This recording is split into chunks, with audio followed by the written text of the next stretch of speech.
Good evening and welcome to El Oso Fumar Takes. This is our 69th take live from Euless, Texas. I'm your host, Bear Duplessis, as always. Happy St. Patrick's Day, everybody. It is a beautiful day to wear green. It is a beautiful day to drink. It is a beautiful day to smoke. And so that's what we've got in store for you tonight. So thank you, everyone, for tuning in. I've got some fantastic guests with me here tonight, including a record setter. We'll go over that in just a few moments. But before that, we got to kick off our show with our amazing sponsors. We really have to give a handout to our awesome sponsors and partners for El Oso Fumar Takes. And our first sponsor is Drew Estate. Drew Estate, for over 20 years already, Drew Estate has been the up-and-comers as far as making fantastic cigars in a true and innovative fashion and way. Founded by Jonathan Drew and Marvin Semel, they have taken their brand, their culture, and their way of life to the next level, including this week's releases of the Acid Plush, the Acid Croqueta Tubo, and the re-release of the Herrera Esteli Habano Edition Limitada Lancero as it returns to Drew Estate Drew Diplomat retailers. So we thank Drew Estate for their sponsorship. And if you guys are listening on any audio device, of course, you can always subscribe to us on YouTube, but please subscribe to us wherever you can listen to podcasts. Apple Podcasts, Google Play, TuneIn, Podbeam, you name it, we're there, and we're there because of Cornelius and Anthony Premium Cigars. Cornelius and Anthony Premium Cigars is steeped in tobacco tradition for over 150 years. The Bailey family has been a part of America's tobacco heritage, passionately caring for the land they cultivate in Keysville, Virginia. Cornelius and Anthony's devotion to the finest grown tobacco and foremost aspects of craftsmanship allows them to introduce the most exquisite cigars to the market. They invite you to enjoy their portfolio of premium hand-rolled cigars and experience their dedication to producing an exceptional product. Cornelius and Anthony, the exclusive sponsor of all our audio podcasts, wherever you listen to podcasts, tune in to El Oso Fumar Takes. And without further ado, that brings us back to a fantastic show, St. Patrick's Day. It is here. And we get to we get to pinch somebody on the air. This is fantastic. So excited. So excited. Well, first of all, I have to welcome my esteemed guests, including the record-setting guests. This is his third visit to El Oso Fumar Takes. Oh, that's me. Yes. I was like, who's setting records around here? Yes, it is a record setter. So you are the first person to make it back for a third time, and that is Mr. Tripp Waldrop of Cigar Federation. Tripp, how you doing tonight? That's quite an honor. Thank you. I'm doing great. I'm excited to get into this. I think it's going to be a super fun show, and as always, just excited to sit down and hang out with you guys.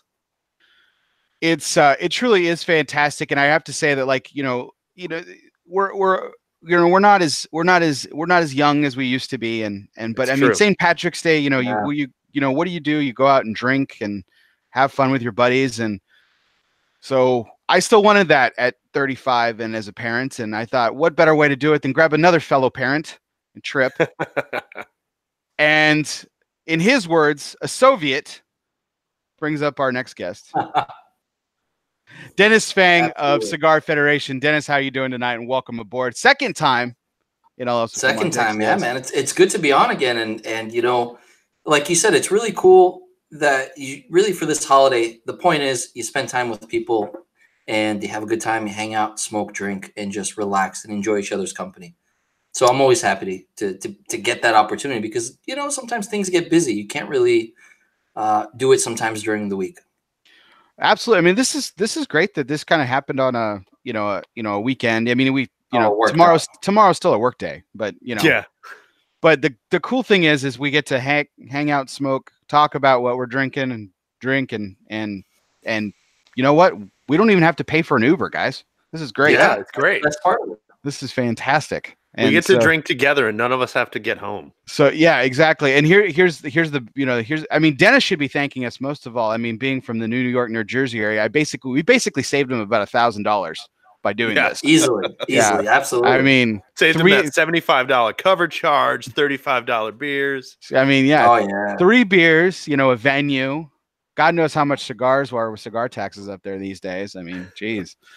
So gentlemen, it's absolute pleasure to have you guys back here on Ellis from Our Takes. This is something I've been looking forward to, man. We kind of set the date early on after our last time together, and this is kind of the original format that we wanted to do. Yeah, last time it kind of fell apart, and that was my bad. But I had a story then. I actually was home tonight. I didn't have to rush home, and no crazy story there. But I did have a crazy story today that I'm going to save for just a second because I do want to get into this. But happy St. Patrick's Day, guys! Happy St. Patrick's Day to everyone listening and watching. Really appreciate you guys tuning in. Remember to subscribe, review, all that jazz. And without further ado, we're going to get into the furthest thing from the Irish person. Tripp, what's your heritage? I don't know. Some British, some. So you're close. German. Yeah. Okay. So you're closer. Yeah, you're closer than Dennis is. Yeah, so just a bunch of mid-European stuff, mid-European white. Fantastic. We're going to start off with Dennis Tsvang's pairing here. So he is selected. Dennis, if you'll permit me, I'll do the honor, and then you can take over and talk a little bit about the beer. Yeah, definitely. So it looks like Platform Beer Company's, I'm going to butcher the name, hopefully not, the Parcha Milkshake Style IPA is what we're drinking, everybody. So for those paying attention, I'm going to go ahead and flash that. And he has selected a cigar for us. Now, remember, guys, the object of it is we all know what beer we're drinking. Thank God we put that rule in place because that could have been really bad last time. Absolutely. But so we know what beer we're drinking. We all picked kind of a regional local beer. Yeah, I was gonna say, did we go over kind of the rules for the challenge? So yeah, okay, so yeah, let's do that. Sorry, Dennis, I got to cut you off already. Man, we haven't even had anything to drink yet. So yeah, the rules and so what we did was we wanted to send each other a local kind of regional beer that was kind of only available to us in our particular area. We do have, the three of us really do enjoy, our beverages as well as our cigars. Yes. So, we'll probably have sampled a lot of stuff from each other's areas, but the idea was to get something that potentially either none of us had access to, the other two didn't have access to. But then the challenge was to pair it with a cigar that we really enjoyed. So nothing crazy. We didn't just pull a random cigar and a random beer. No, we actually tried it out, figured out what we wanted to pair it with, and then send the cigar blind to the other guests. So that's why the cigar that we're smoking, this is Dennis's cigar. It's unbanded. Of course. And so we're going to be smoking that blind. I almost screwed that up. And you already kind of were ballsy enough, Dennis, because it was sitting on, when I cut that thing open, when I cut my package open, the cigar was laying right on top. I'm like, oh man, a centimeter to the left, and I could have sliced right through the cigar.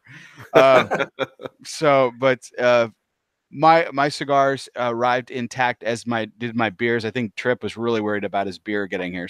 I always am, man. Every time I send beer, I'm just super. Or when I travel with it, I travel pretty frequently with beer. Generally, anywhere I fly, I'm bringing a beer too. Yeah, same for me. And I'm always super worried about it being exploded once it gets there. And so far, it's never happened, and I've been good enough at packing. But I know it's bound to happen eventually. And every time, my chances get higher and higher of failure. And, I want to say, I had thought about we should have done a blind beer as well. But if that was the case, you would be dead already, Bear. Yeah, you would have drank that last one. We would, I wouldn't have made it through the show. Let's just put it that way. It would have been awful. So I'm glad we didn't come up with that idea. Yeah, definitely a good call. So, all right. So, Dennis, I'm pouring. Let's go ahead and get this party started. So, why don't you tell us about the Platform Beer Company Parcha Milkshake Style IPA? Yeah, these guys are pretty cool. We actually had them on the show. I want to say, so we didn't do the show this week. I was actually sick, but I believe it was last week we had it on the show. And these guys are kind of interesting, a little bit different. They're out from Ohio, Cincinnati, Ohio. And their whole thing, I love what they did with their sort of kind of a separation project with their tap rooms.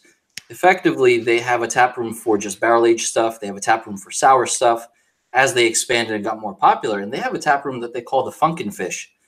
And it's this weird thing where they take spirit barrels, they put beer in the spirit barrels, they age it in that, they take the beer out, and then they age coffee beans in that.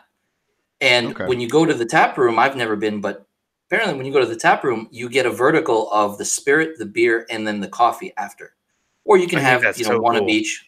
It's so different, and I think it's a really cool approach. And the fact that they're doing it on that small scale, technically, small scale, is really exciting. So this particular beer is a little bit different. We talk about lactose, obviously, and I wanted to kind of make a point by sending a lactose beer to you guys. This particular one does have passion fruit and vanilla on top of the lactose. And I should point out it has cryo hops as well, which I'm hoping works for you guys with the pairing. I specifically picked it for that reason. So Dennis, for those who may not know, why don't you talk a little bit about cryo hops to the uneducated? Because I think that's a term. I mean, I think anyone who's watching or listening knows obviously what hops are and what beer is. I mean, if you don't know what hops are, I'm sorry. You haven't seen enough Miller commercials yet. Yeah, exactly. They've been living under a rock is my term that I go back to all the time. But talk to us a little bit about cryo hops, Dennis. To the uneducated? Honestly, it's kind of wordy, right? A little bit. Yeah, right now it definitely is. Now it's such a popular thing, and I think a lot of people don't know what to make of it. But it's just a cryogenically extracted, all that deliciousness, all that good stuff in there. And walking into any homebrew store now or shop, you'll see that it's mostly cryo these days. People are just buying it off the shelves like crazy versus what they were using before, which was either whole hop flour or pellet hop. Mm-hmm. So, from an efficiency standpoint, some people figured let's go for the cryo and hit those marks for those really insane triple IPAs, those like really wild, very, very hoppy beers that now have become really popular. I think it's kind of cool. I'm curious to see what's going to happen in 6 months to a year from now, once sort of the market levels out a little bit and people have gotten used to it. Sort of what we've seen with the milkshake IPAs. It was crazy for a little bit, and now I think it's starting to level off and people are kind of backing off to other styles. Now, this is definitely a qualifier for the haze craze, right? Yeah. I mean, we would have to say that, right? I mean, this is a child of the haze craze for sure. I'm trying to decide what the color of this beer reminds me of without being perverse or disgusting. Well, I mean, I kind of think of what it reminds me of too. Like a really thick limoncello, like just a lemon drop. I mean, I'm trying to hold it up to some light. It reminds me more of like fresh squeezed orange juice with fresh squeezed grapefruit juice in it. Actually, that's a really good point. That's actually really good. I also think that it kind of reminds me slightly of the ooze from the Ninja Turtle movies in the early 90s. Yep. Yes. It is kind of neonish colored. Or I guess it's kind of like dull neon. Well, yeah, which kind of excites me a little bit that we're all going to get superpowers here at the end of the night. Yeah, I can't wait. I hope so. Yeah. So, well, right off the bat, for the first few puffs of this cigar, first of all, I think the cigar really matches nicely to it. I got a little bit of chilies, like spiciness right off the get, kind of faded a little bit. I'm only a few puffs in, but some earthiness to the cigar, nice savoriness to kind of balance out with that citrus and that. Here we go, first time tonight. There's lactose, that lactose. Yes. But yeah, what about you, for me, it's that cutting, like you said, the chili, the earth. It has that body to it that does cut through that lactose where it's not cloying on the palate. And I've talked about this, I've mentioned this ad nauseum basically, but a lot of times with lactose beers, it's tough to pair with a cigar because it often does overpower the palate, takes over, and you really can't enjoy either at that point. To me, what you're talking about is exactly like the creaminess, that creamy mouthfeel. It kind of coats your palate. And then you have a hard time tasting other stuff. Yeah. Like if you have a super creamy cheese or something like that. Something really rich, kind of really really exactly takes over the palate. Yeah. And that combined with like that, that shock of hops that you get, or that shocked kind of palate feeling that you get from hops, rather. I think those combined really mess with cigar flavors. But I think this is actually working really well.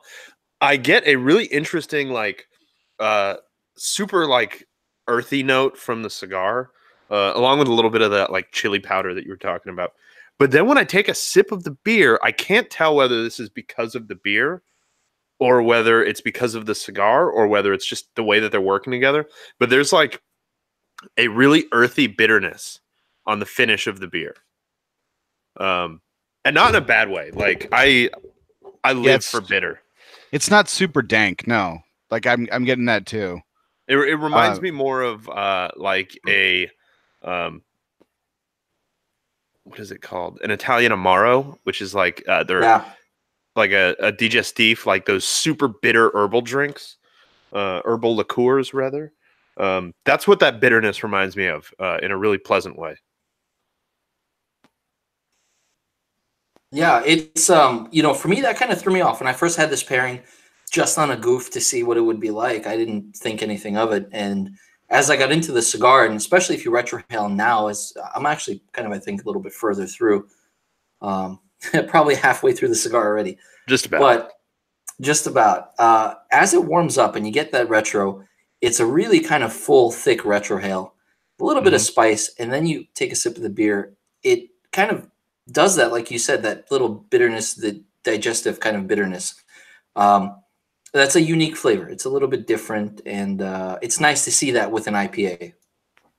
Yeah, I like it. Especially a lactose IPA, which for me, I always complain that sometimes breweries tend to put too much of it, and I struggle with that. I think with this one, they kind of rode the line, where if they had put more, it would be overdoing it. If they put less, it could be like you don't even know that there's lactose in there. But you just get like just enough of it to round out the flavor of the beer a little bit. And it's fruited as well, right? So it kind of adds another element to the body of the beer. Yeah, I forgot to mention there's also that sourness, like that bite on the sides of your tongue from the what is it, guava? Passion fruit. Passion fruit. Yeah, there's like that bite on the side of your tongues, that sourness. That I think I like weird beers like this. I think it's definitely a weird beer. Is this your favorite beer from Platform Beer Company, Dennis, or do you like something else? No, honestly, I think it is my favorite. It's I think I've gone through probably 2 cases of it. Between just having the cans at home, going out to local bars. Well, I could. It's really crushable, though. Honestly, it comes in. I should have mentioned it comes in at what is it, 6? Oh, it's 8%. Look at that. Doesn't taste like 8%. Doesn't feel like 8%. Not at all. But it's really well balanced. It's not hot. Yeah, this is a beer that can get you in trouble. This is 8%. Like, this is really easy drinking. Yeah. There was this Radler beer that I had this summer from a local brewery down in Arlington, Texas, and it came in at like 4.2%. I mean, it was barely beer. I mean, it was just like delicious lemonade. Like, I mean, you could throw 12 of those back and not feel a thing and stuff. And that's pretty much on par with this, which is if we threw 12 of these back, we'd be. Oh yeah. I mean, we'd have a rough day tomorrow. Yeah, so far gone. So, in the spirit of the holiday, I did want to bring up some interesting tidbits. Now we don't talk too much religion on the show, but St. Patrick's Day is obviously a holiday that's recognized by the Catholic Church. St. Patrick, the patron saint of Ireland. For those of you who have also been living under a rock that don't know that hops go into beer, yes. St. Patrick is the patron saint of Ireland. But here's some interesting facts. So my mother-in-law actually traveled to Ireland a few years ago, and she was saying that St. Patrick actually isn't even the most popular saint. The most really? the monuments and things that you see the most, and a lot of the church names are named after actually Saint Kevin. Oh. So St. Kevin is more kind of what she saw a lot more St. Kevin than St. Patrick, and what also is interesting that's not only is Patrick the patron saint of Ireland, he's also the patron saint of engineers, and Nigeria. Nigeria. Yeah. Okay. Wow. Yeah. Huh. Little random. I love seeing like the random stuff that certain saints are associated with and patron saints of it always there's always one that always there's like one or two sometimes that always like baffle you, and that's definitely Patrick's Nigeria. So to my knowledge and everything that I've read about him, he did never travel to Nigeria. In fact, really interesting thing about this guy. So he was actually enslaved as a 16-year-old in Ireland by the Druids, in the 600s, and like escaped when he was 20 after seeing a vision from God, as the story goes. And then he was granted another vision to come back. So the guy escaped slavery and then comes back to preach the word of God. I mean, he could have stopped it. He could have called it a day right there and automatically been canonized, I think. I mean, what do you think, guys? I mean, if I escape slavery, that's a ballsy move, man. Yeah, right? Especially back then, 600s. Yeah. Yeah, they could get you right back into that slavery. And there wouldn't be much you could do about it. Well, so that is real ballsy.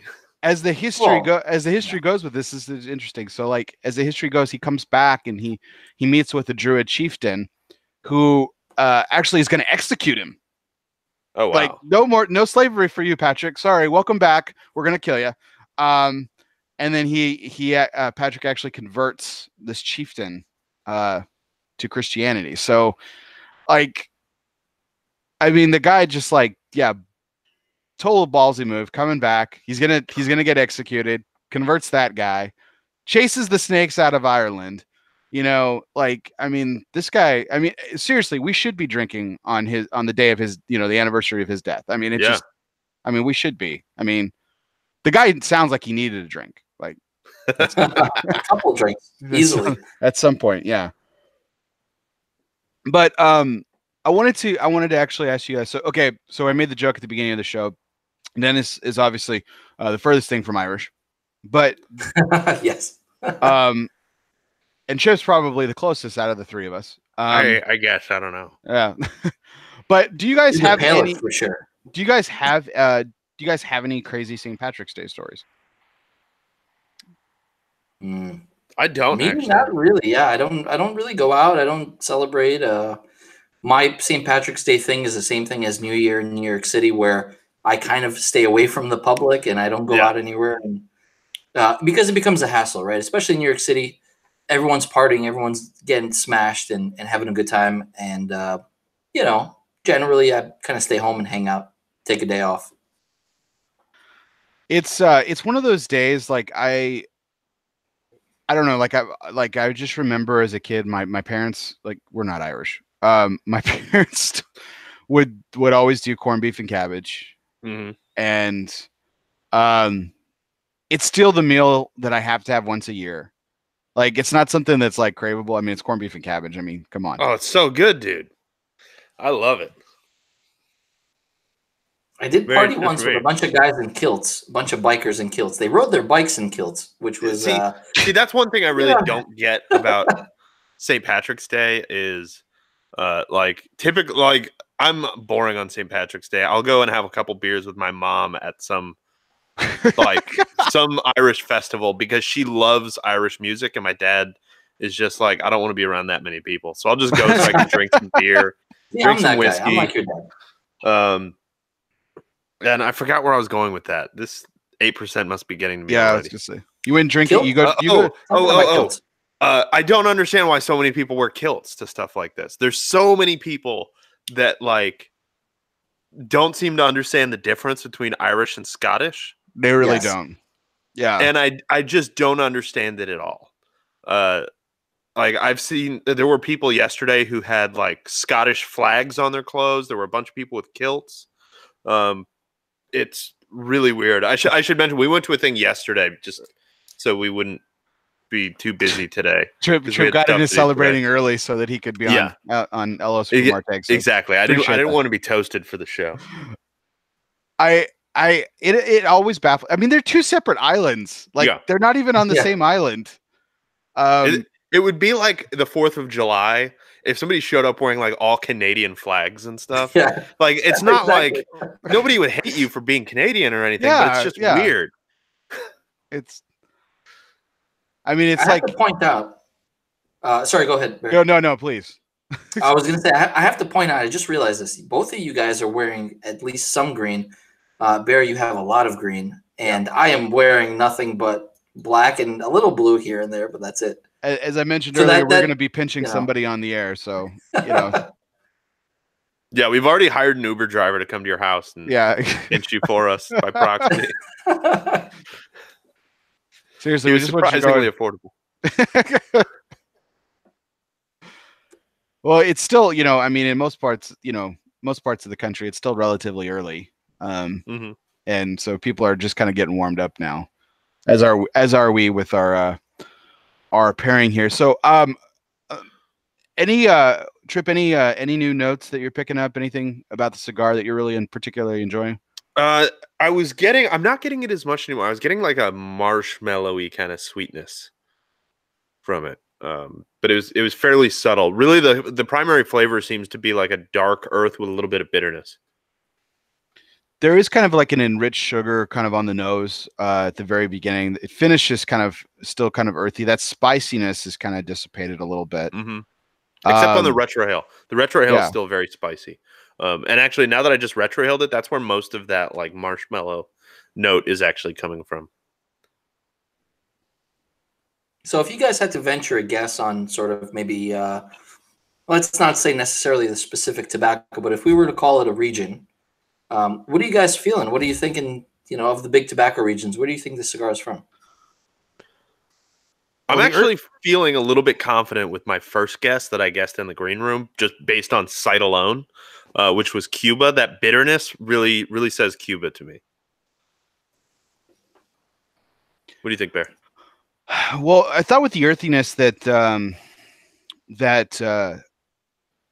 there might be some Dominican tobacco in it, but I think that the spice counterpoint, unless it's just a really nice multinational blend, I did actually smoke a Monte Cristo Cuban last night, just by happenstance. Now, I'm not saying it's the exact same cigar, but there is a lot of similarity between it. I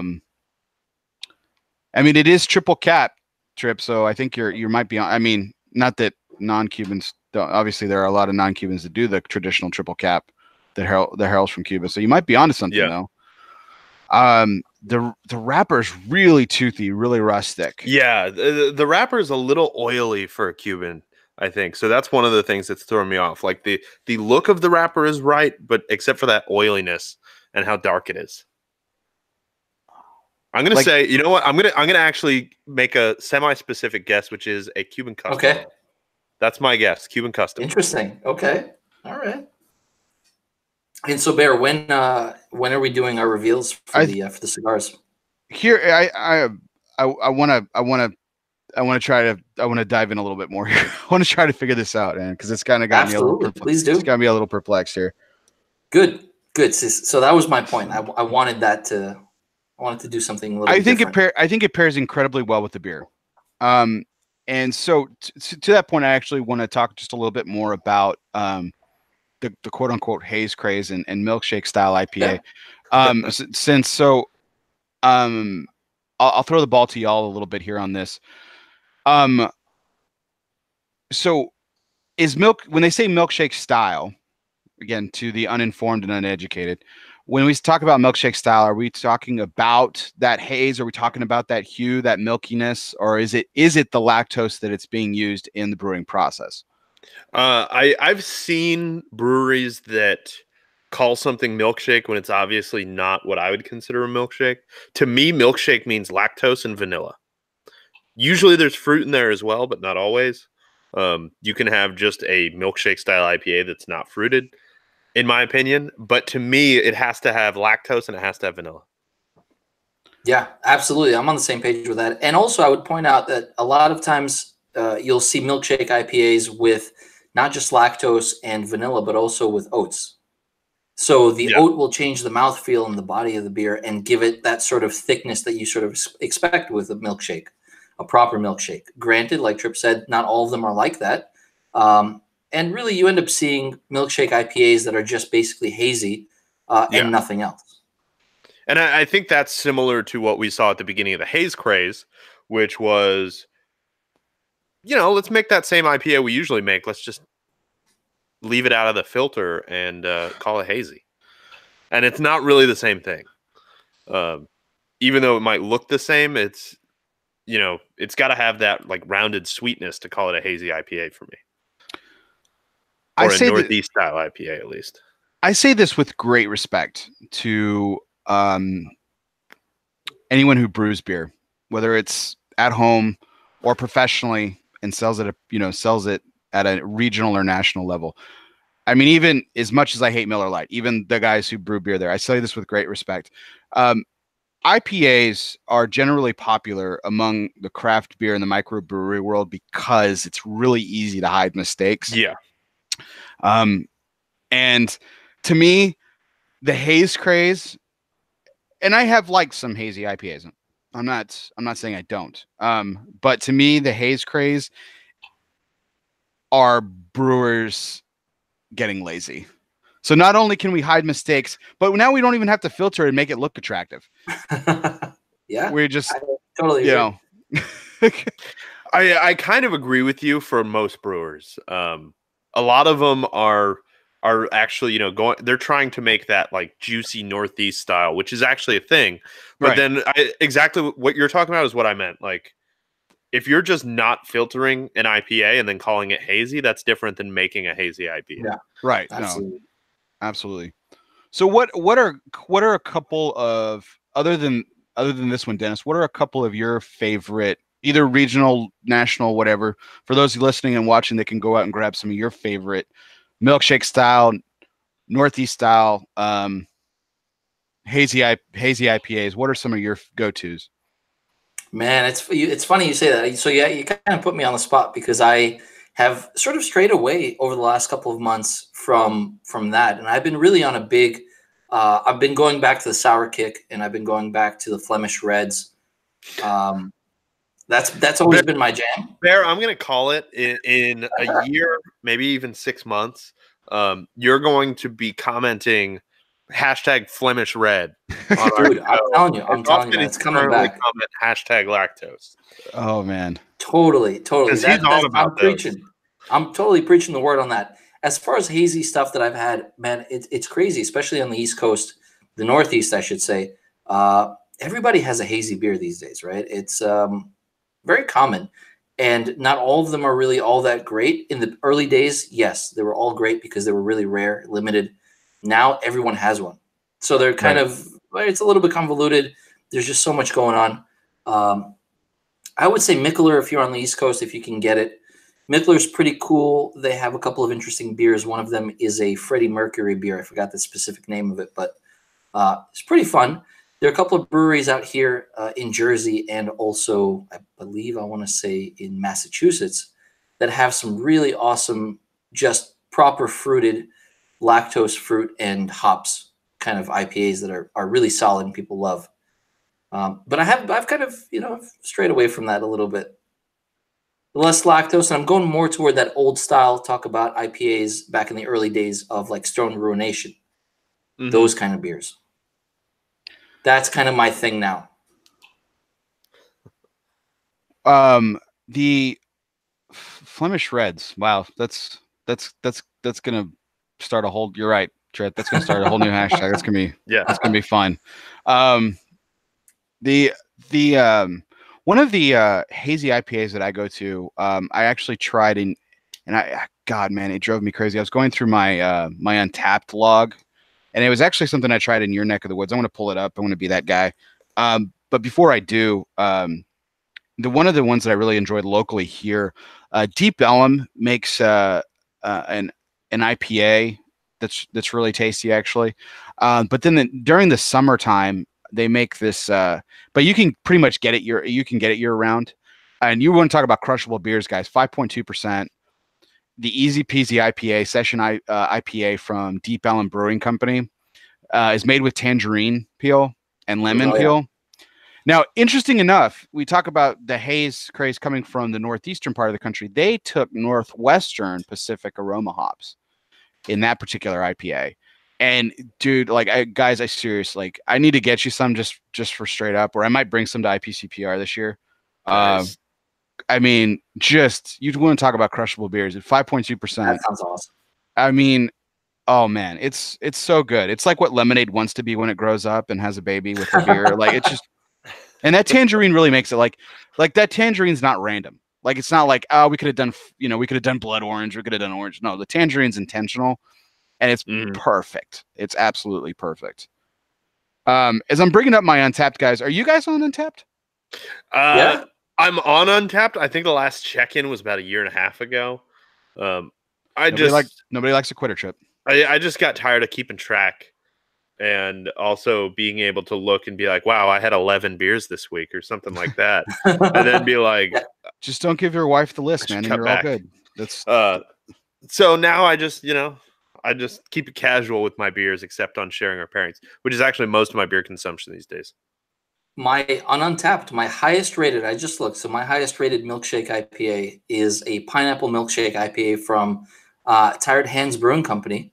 And I gave it a 4.25. And I think I drank quite a few of these. That's from Pennsylvania, Tired Hands. And Tired Hands is one of the following, really, one of the early ones. Yeah, Tired Hands is the OG for milkshake IPAs. I think, if I remember correctly, they were the ones who created it. It might have been a different brewery in there next to the woods, but I think it was Tired Hands. I think so as well. Like a beer reviewer came in and was like, "This beer's disgusting. You should have filtered it. It's like drinking a milkshake." And they were like, "Hell yeah, it is." So then they started putting fruit in them and getting crazy with it. Have you guys had this new Sam Adams? I think it's new. I don't really drink a lot of Sam Adams, but I was in a bar and New England, the tall boy. New England. Yeah, man, it's good. It was really just crisp, citrusy, just nice and really surprising. I would have never guessed that it was Boston Beer Company. Yeah, and I agree with that one. It's surprisingly good for what it is. Have you guys ever had like that beer or that cigar for that matter that just you're so pissed off at how good it is? Yes. That's how I felt about the Sam Adams New England IPA. Yeah, you're like, this shouldn't be it's not supposed to be this good. I wanted to hate it. I'm so upset right now that it was so good. The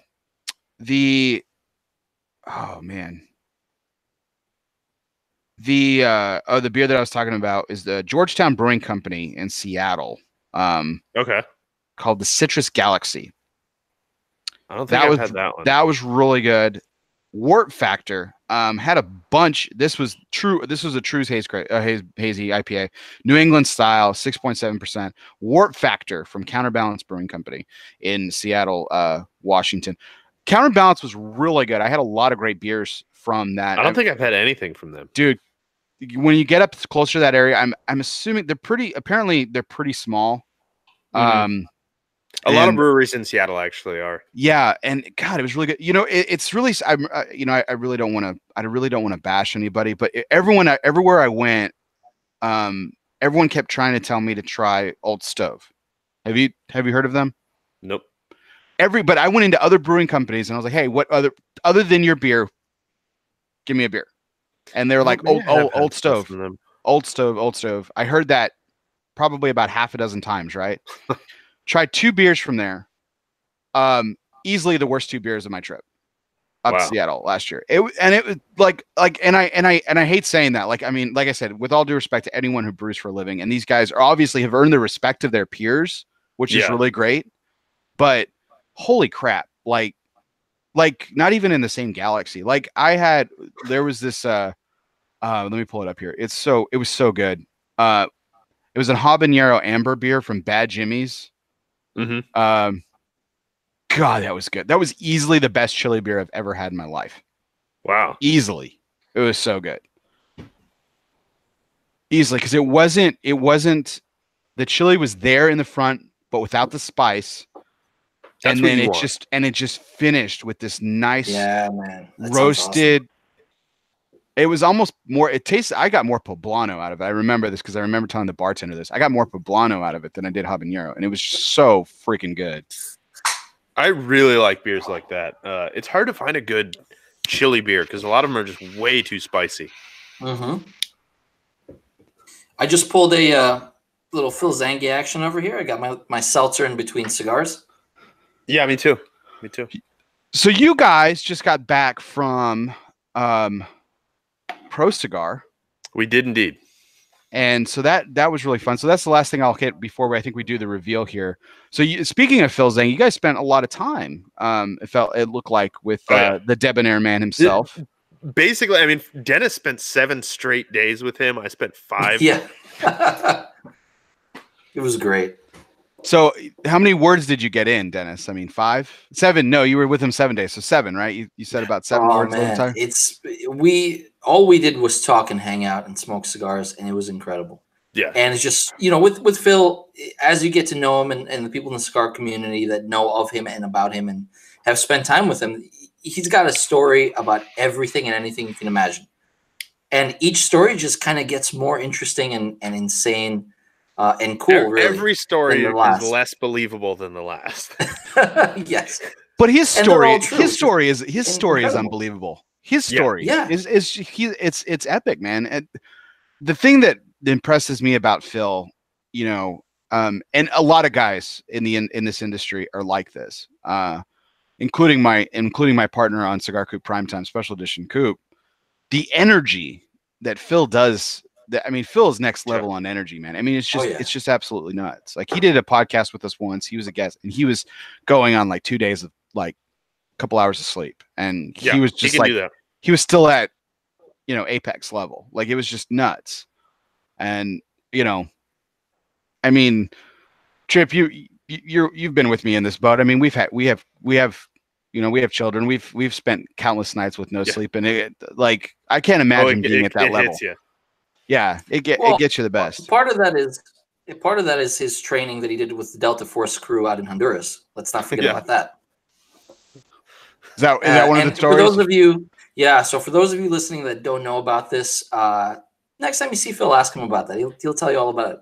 Yeah, he's got that dude's got a story for every situation, and every situation that's never even happened. He's got one on deck. Yes. He's got one on deck for any situation. Yeah, so this is the second year in a row that we've been down there for a week with him. And this year there were so many stories that were like completely, I had no idea about that. Like, how do we never talk about that before? I don't understand how this never came up. It's crazy.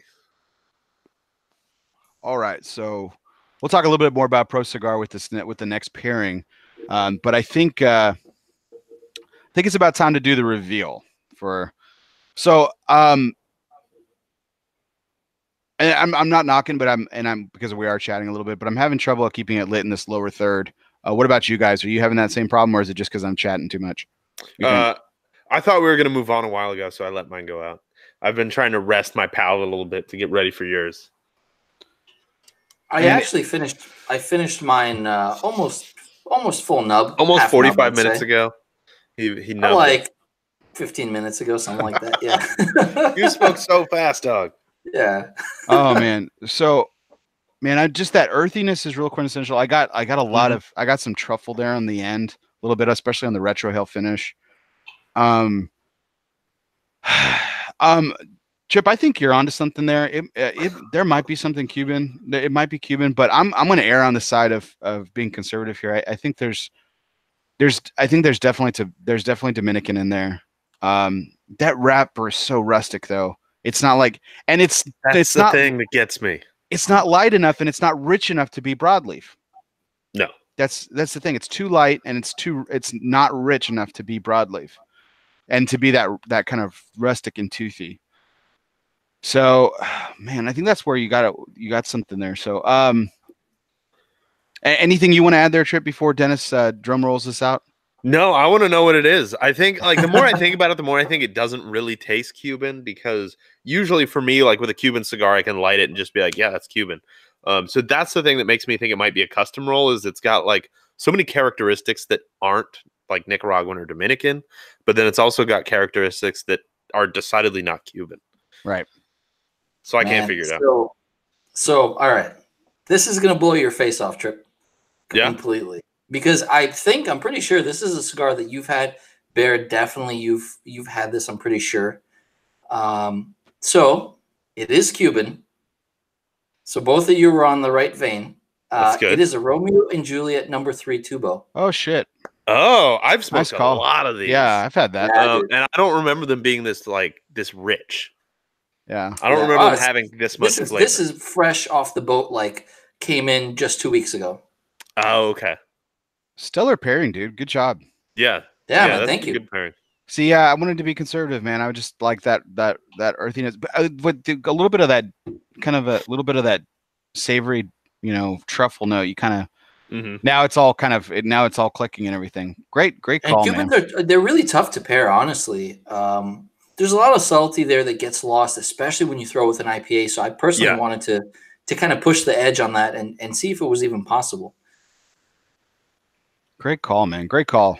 Fantastic. Great beer. Great beer, great pairing. So, so we're gonna do this along the way here. We're gonna keep this simple. We'll do it on Untapped standard. So, 5-point scale, 5 being just the best beer you've ever had, 1 being the worst beer you've ever had. So, from Miller Lite to whatever your standard is on the best, where does this rank for you, Tripp?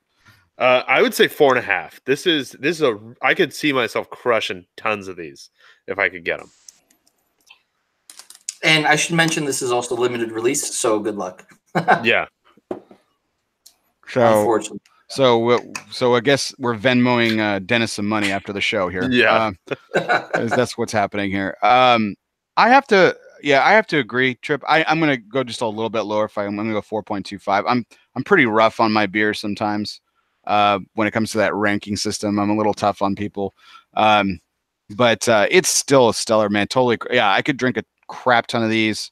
That was canned on I believe it was December 20. I think it was December 25th. December 20th. December. Yeah, December 20th. December 20th.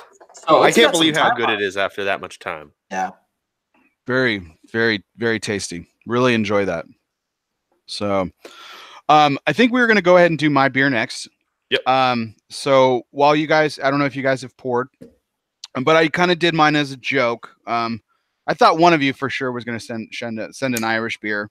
But so I wanted to thought about it, but I didn't. From our early discussion about wearing kilts on St. Patrick's Day, I decided to go with the Scottish ale, and I chose Rar & Sons Brewing Company Iron Thistle, their Scotch ale. Guys, this is a Fort Worth, Texas-based brewery.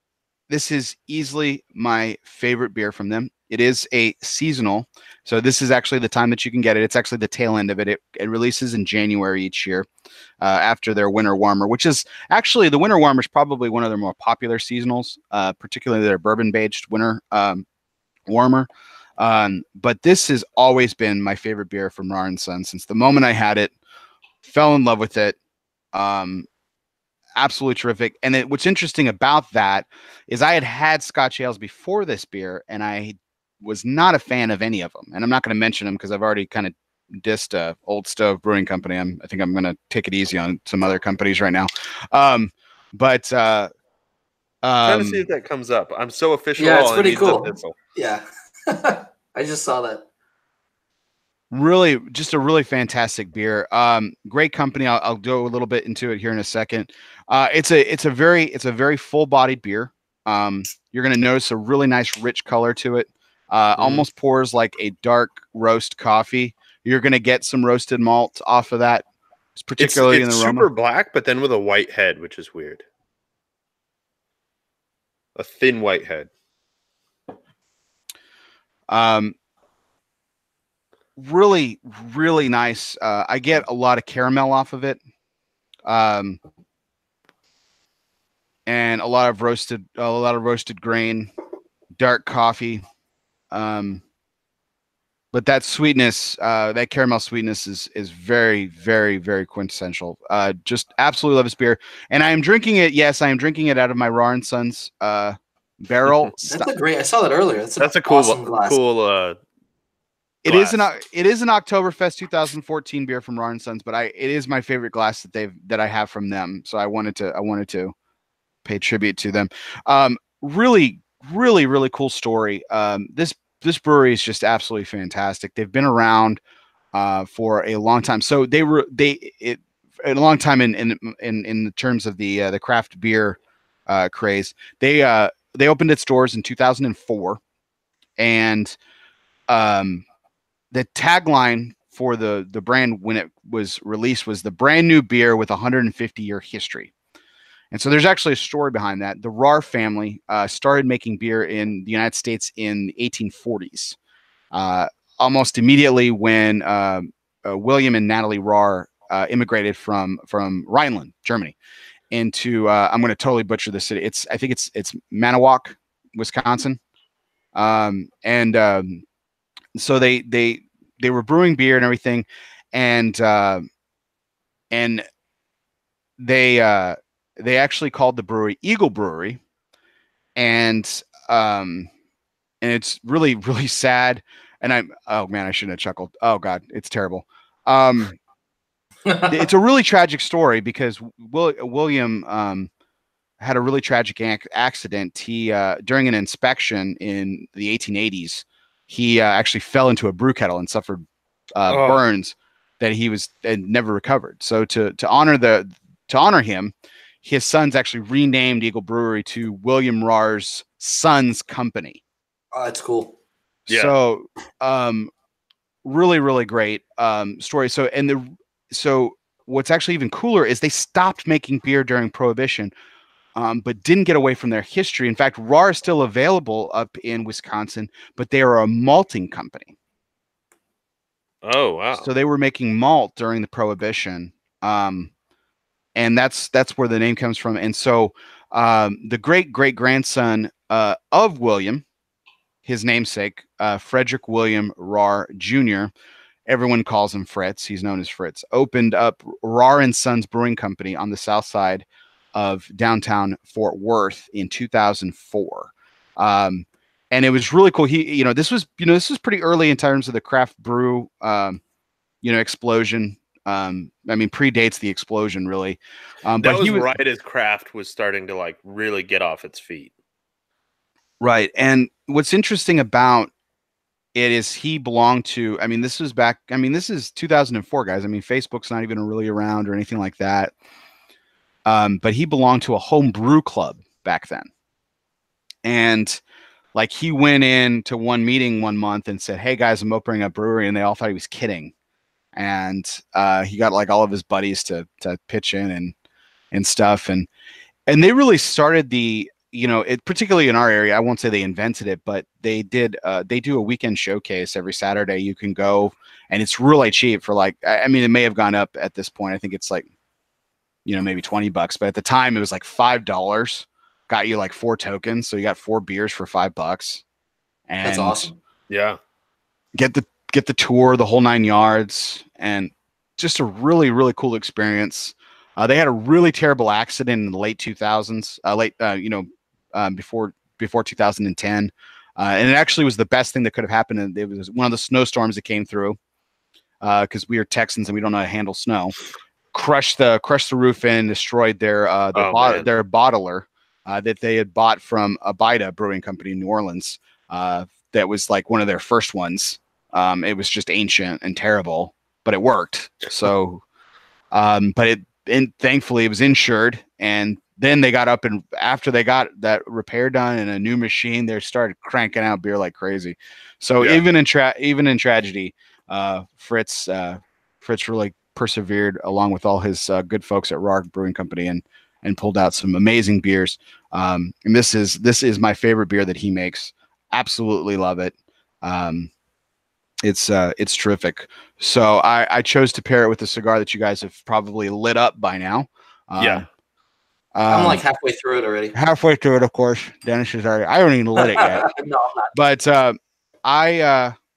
let's go ahead and get your thoughts on the beer so far, guys.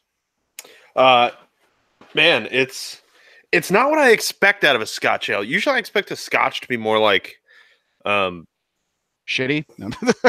No, that was my experience before Iron Thistle. So not in so many words, but Yeah. but more like just kind of a generic red ale with a little more maltiness to it. Yeah, that's how I typically find scotches. This is more like almost a porter, kind of like dark, roasty. That it's got more creaminess. Like it reminds me a little bit of like a black cream ale. Yeah, for me, typically Scottish ales, they tend to be on the really heavy, sweet, thick side. And what ends up happening, in my experience, I've had a couple of really great ones, but a lot of the other ones have been just really hot, just way too much alcohol. Actually, that's another thing that I recall is Scotch ales seeming like they have like a ton of alcohol. Yeah, and just being like over alcohol flavored. They can be really boozy, and boozy. That's the word I was looking for. It's really interesting because I've heard that descriptor on this beer, and I don't get that. I don't know where people are getting that from. No, not at all. It's and it's surprising, really pleasantly surprising. How long have you guys had yours out of the fridge? Maybe an hour. Yeah, about the same. That's where I like it. At an hour outside of the fridge. It starts to warm up a little bit. That's where I like most beers, a little more. Is where they kind of start to get towards room temperature, but they're still cool.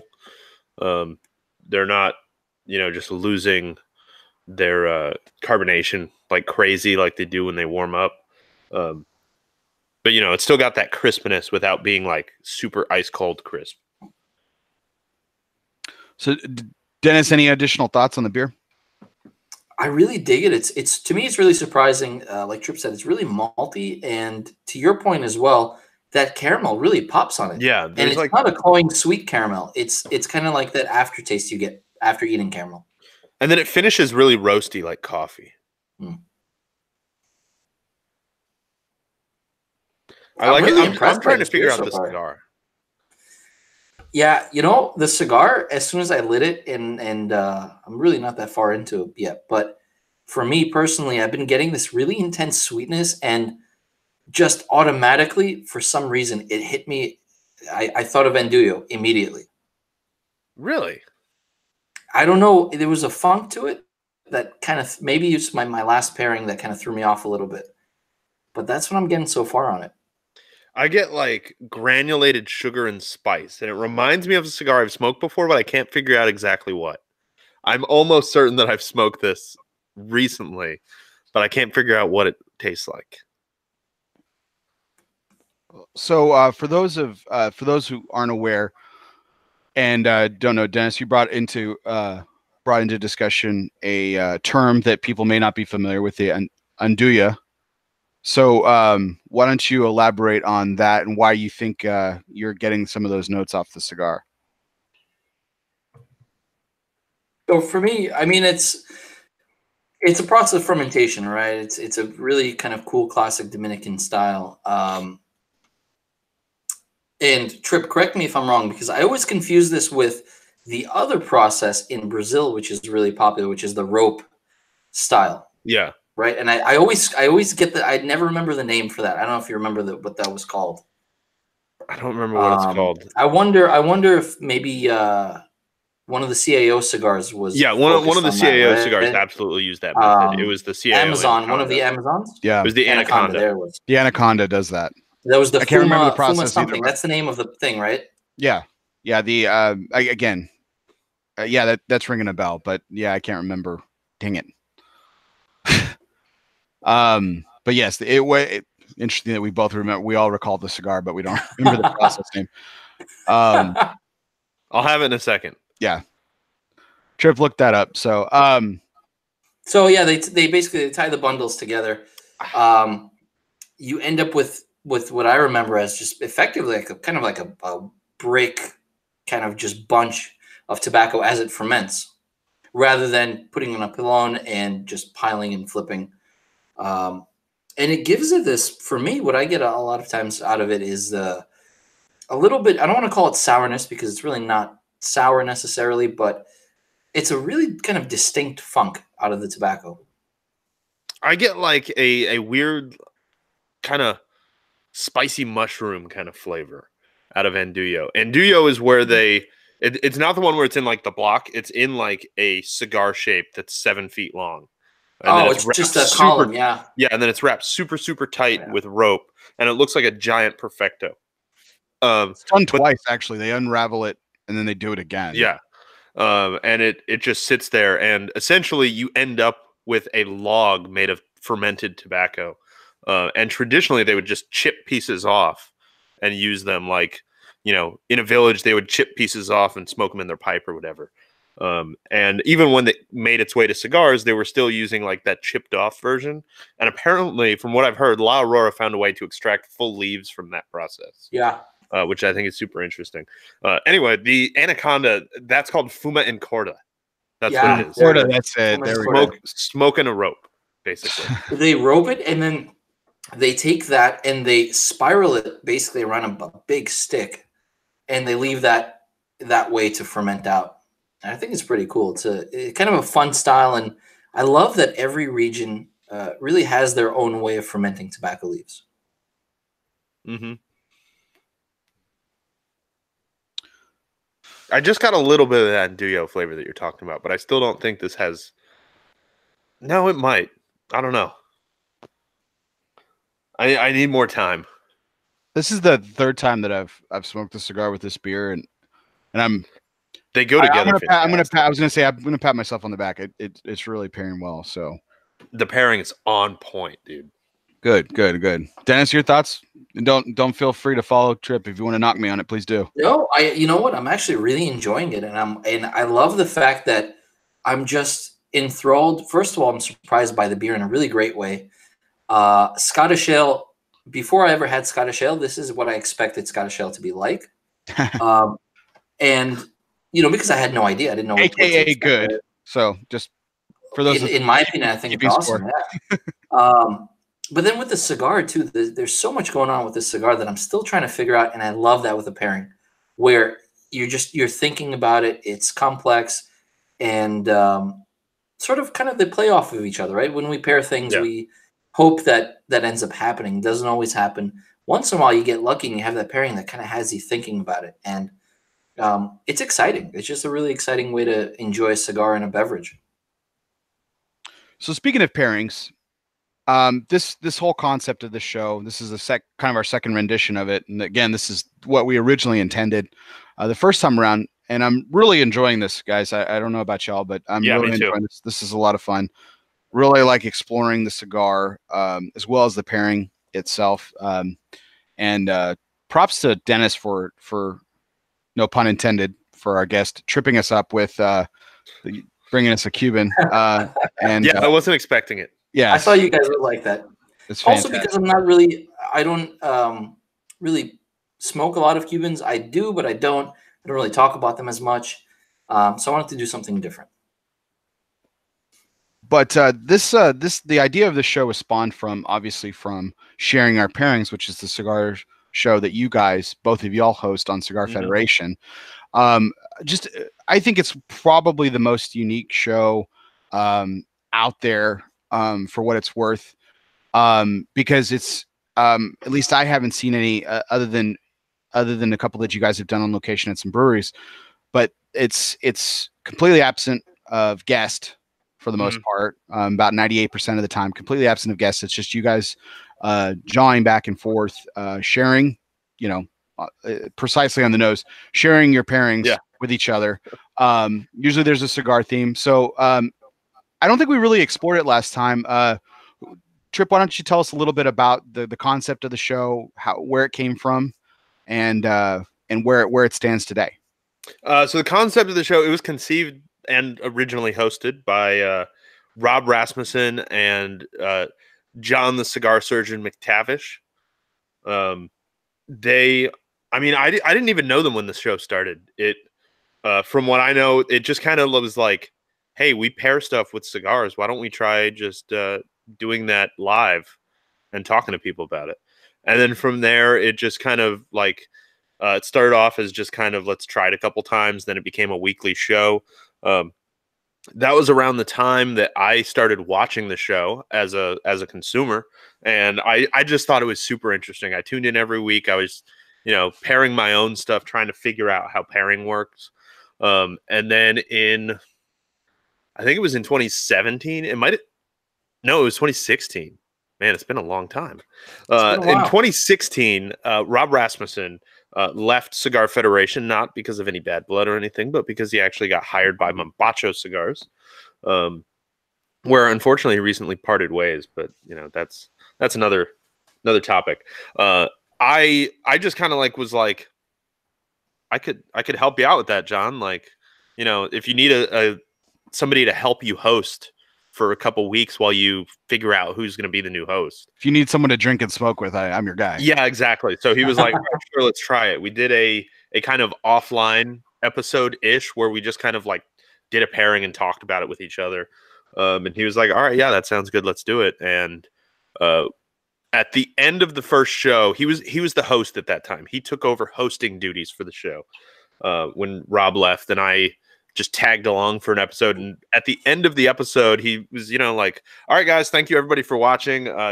From me and Tripp, who's I guess the new host of new co-host of the show now. And I was like, oh, all right.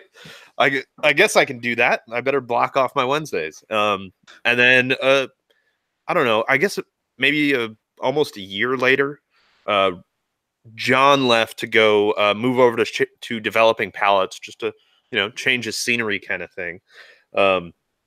And I invited Dennis to join me, and we just did, I think, man, I always get the number 184, I think it was. We just did 185, actually.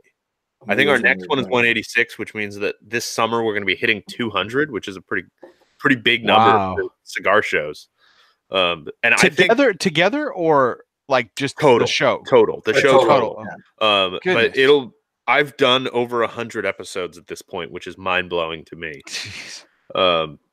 It's crazy to think for me, as somebody who got into watching the show when it right around the time that it started. I've now been hosting it longer than the original hosts did, which is crazy to me. And people still like watching it, so I guess we're doing something right. It's absolutely, and I always say this to everyone. It's insanely humbling that, especially on a Wednesday night, people will take time out to sit down and watch, and sometimes they smoke and drink with us as well. And, I joke around about it, but to me, it's kind of like, wow, we're just two schmucks drinking and smoking. It's not like, it's not all that big of a deal, but some people really love it, and they love the dynamic, and they love being able to ask questions. And that's kind of a really cool thing, because a lot of times, I'm on the East Coast, Tripp's on the West Coast. A lot of our friends are far away, and this is an opportunity for everyone to get together and just kind of enjoy smoke together. Yeah, absolutely. It's really great because, I've been able to tune into quite a few of them lately as well. And the community, even in the chat, is sensational. Absolutely. We're engaged with you all, but we're also engaged with each other. Must blame too much drinking. Kirshner, right? Evan Kirshner, right? Yeah. He we were all excited to ring in the birth of his first child. Yeah. That was really exciting. Cool. Was really, really excited for him. And Juan usually shows up. Juan Cancel of Cabarra he typically shows up at the end. Depends on how much he's been drinking that day. Yes. I think he hits a certain number of drinks, and he's like, all right, well, now I got to go check out the comments. Yeah. CigFed, Cigar pairings, yes. But it's a really, you bring about a good point, Dennis, and all kidding aside, and in all sincerity, I'll leave the schmuck part out of it. But you guys are just literally talking about a cigar and your pairings with that cigar, and the level of engagement is something that I was impressed with, and which is why I approached you guys to do a take of the show, hence my spin on it, which is what my show is all about. Is a take on a particular, usually with a guest, but in this case, guests. But I wanted to do something with you guys about it, but without stepping on else's toes about it as well. And I'm just so pleased that you guys agreed to do this. I'm really enjoying it. I really enjoy the show on Wednesdays. For folks who are listening and watching now, tune in typically every Wednesday. You can mark it off 7 p.m. Central, 8 p.m. Eastern, 6 p.m. Mountain, and 5 p.m. because Tripp likes to get started early. It's the time that it was already happening, so I just took over that time slot. Yeah. We've actually found that pushing it an hour earlier or later seems to actually do better for some reason. But I'm okay with it because that way we actually get a little bit of we kind of end up sticking around for our After Dark segment for anywhere but from 10 minutes to an hour. And it's funny because that's when the conversation like really starts picking up with the community. And I actually wanted to point out, Barrett, to your point as well, talking about shows and the fact that you have your own show, and of course you tune into ours and we tune into yours. Just the community in general, between the consumers, the fans, the hardcore cigar geeks, and then you talk about media, and really, it's kind of awesome because there's its own separate community, the media guys, and we all get along really well. We all support each other, and that for me is really cool because I'm always learning from all of you guys. And, kind of my goal is obviously to hang out, but also not just learn, but also try to give something back. And I think we've all done a really good job of doing that. So something like tonight, getting on the show with you is really cool for me and just kind of nice to do something different, chat a little bit. It's a special thing for me, really. There are not a lot of media guys out there, or media folk, I should say. And I love when we all get together and hang out, and we're lucky enough once in a while to meet in person and kind of have a cigar and have a couple of drinks like IPCPR, or if we go to a festival. That's a really special part of just the cigar community in general. Absolutely. We're a couple beers in, so I can finally tell this story, and I'm hoping to get an honest reaction out of him. But I was thoroughly convinced, which is ironic that he is the record setter by being on 3 LLC Fumar takes now. But I was thoroughly convinced upon meeting you for the first time, Tripp, that you did not like me. Really? Yeah.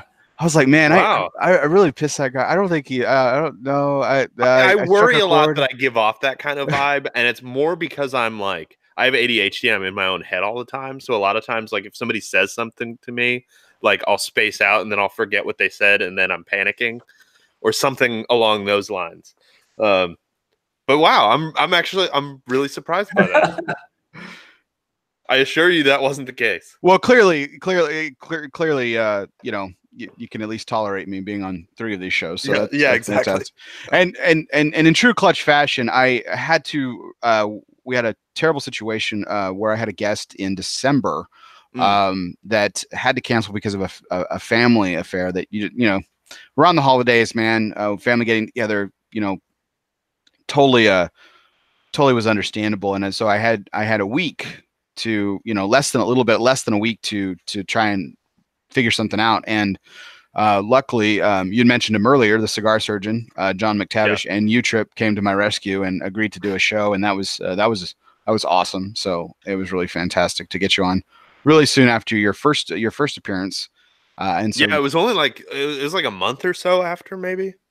Yeah, a month and a half. Yeah. And so yeah, I was quickly, and it was interesting because it was like two of my first 3 people to contact were able to do it, because I had actually contacted Dennis as well, and Dennis wasn't able to do it. So so I got really lucky. Like you were talking about the community of the cigar media, Dennis, and I couldn't agree more. It's interesting because like the industry that we cover. Yeah, exactly. I was going to bring that up. Yeah, like the industry we cover, everyone is competition. And in essence, we could also be seen as competition with each other, vying for, if not the same, a similar audience.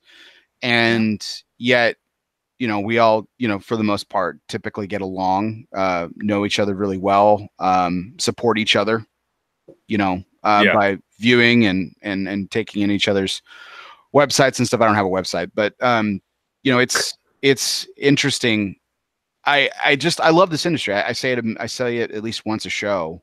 I love this industry for so many reasons, and that's something that's really terrific for me is just how great the media is as well. And it was really for me, it was particularly humbling how well I was received and how easily I was kind of welcomed in. I kind of feel I still am the new guy on the block, and you know, you guys and my association with Coop, the guys at Developing Palettes, my Blind Man's Puff, of course, Cigar Dojo, who I write reviews for. Um, you know, I converse with Nick Jimenez of Cigar Snob magazine quite a bit, and everyone's just terrific. Yeah. And it's been outstanding, and I'm excited to get to know more people as I spend more time in the industry. From this side of it, at least, and I'm excited about it. And shout out to former Blind Man's Puff guy Matt Ty, who started his own site and media company. How about that cigar? Have you guys checked out any of his stuff? Yes, of course. It's an interesting concept. What did you? Yeah, Dennis, have you checked it out? I have just recently, actually. I think it's cool, and I love just in general. I love seeing people take something and progress a little bit with it, do something different with it. There's always this constant change, and it's really refreshing to see within the cigar community. Mm-hmm. Yeah, I love the website design. He did a really good job. His reviews are really good and insightful. Yeah. And I think I wish him nothing but success. I think he's going to have tremendous amount of success with it. Don't know his partner Garrett at all, other than just reading some of his stuff and everything. But he seems like a pretty cool cat too. So really excited for them. Yeah, I don't think I know Garrett. I don't think we've ever met, but we may have. That's another thing is I forget faces really easily, or at least I forget names. I don't forget faces. I forget names really easily. So I probably met him. Is that why you called me Jeff that one time? No, I'm just kidding. I'm the same way. Yeah, I always when I meet someone, for some reason the first introduction with someone, I never know their name. They tell me their name, I have no idea what it is. Yeah, and sometimes then I forget it a moment later. Back and just like, oh hey, okay, now I know. And it takes a while. I think that's Dennis's subtle way of saying you don't matter until the second time.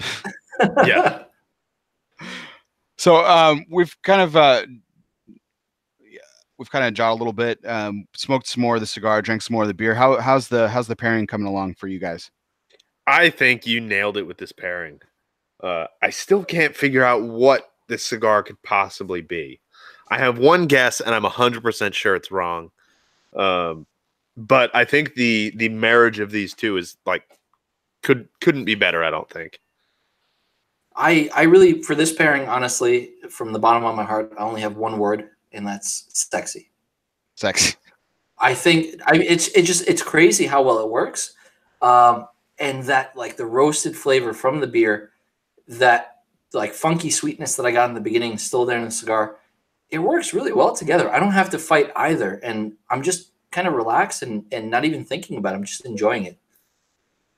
And that's kind of the goal, right? When you have a cigar and you have a drink, you want to just relax and disconnect and get into thinking about absolutely nothing.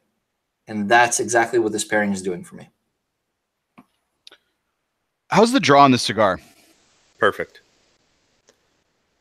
Yeah, mine is good as well. You sound like yours might be terrible. No, mine's okay. Sensational. I wanted to make sure we were experiencing the same thing. I will put it down because we have to get to the third pairing for the night, but I guess so. and I'm excited about yours as well. But oh man, this draw on the cigar is perfect. I'm not to pat myself on the back. I'm really pleased with the pairing. I think it pulls off really well, so I'm really excited about it. So do you want a couple more minutes? We can always talk about something else, or you guys want to take a guess and I go ahead and reveal it. Man, I very badly want to nub the cigar. I'm just really digging it. Me too. I'll hazard a guess, but I think there's a couple possibilities, and I think there's probably something that I'm forgetting about in there. that's similar. But the guess, like now, it's not reminding me of it as much. So I think that's why I'm like almost 100% sure that I'm wrong. But as soon as I lit it up, I was like, that tastes like a Sobremesa. The size doesn't match any of the Sobremesas I've ever had. The wrapper doesn't look quite as pretty as I'm used to seeing them, not as oily. But the flavor was spot on at first for like the first quarter of the cigar. But it's changing now, and now I'm starting to wonder if it's actually Dominican and not as Nicaraguan centric as I originally thought. I love that cigar. I also love that cigar.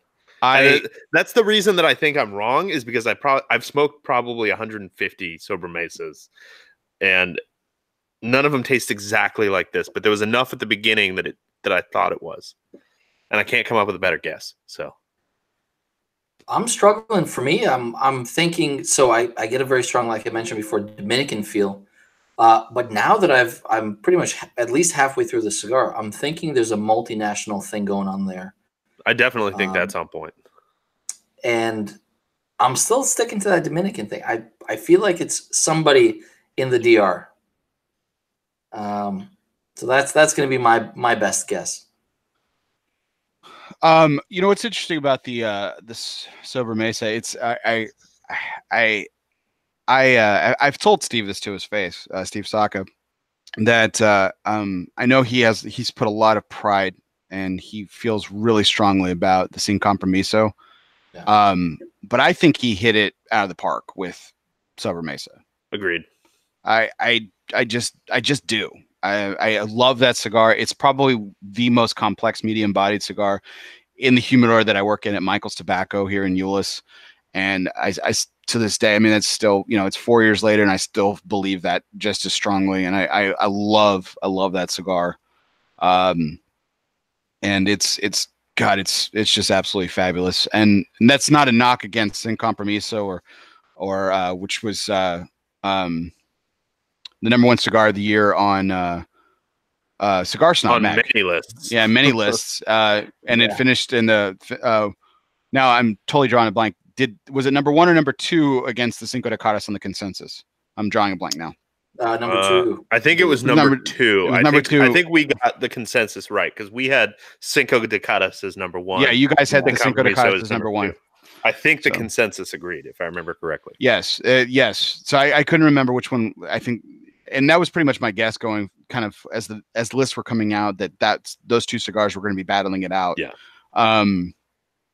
I was interested to see that considering how vocal he was about his disappointment that Cedrus wasn't going as high as he thought it would be, but Robert Holt was concerned, I think, about how the Cedrus was performing in some of those lists, and then it ended up in the top 5. Yeah. And I've still yet to have that cigar, but I've heard a lot of people. You're in for a treat. A lot of people have said a lot of positive things about it, so so that's hint #1. It's not a Cedrus that you're smoking. Well, the size would be all wrong. Yeah, exactly. It's not box press, and yeah. So speaking of size, Bear, I just wanted to say, honestly, for me, this is normally a size that I generally don't go for. AKA avoid, but yeah. Yeah. I'm really pleasantly surprised. Super pleasantly surprised. Like, I'm digging this cigar so much that once you tell me what it is, likely if I've never had it before tonight, I'm gonna go and buy some. I really like it.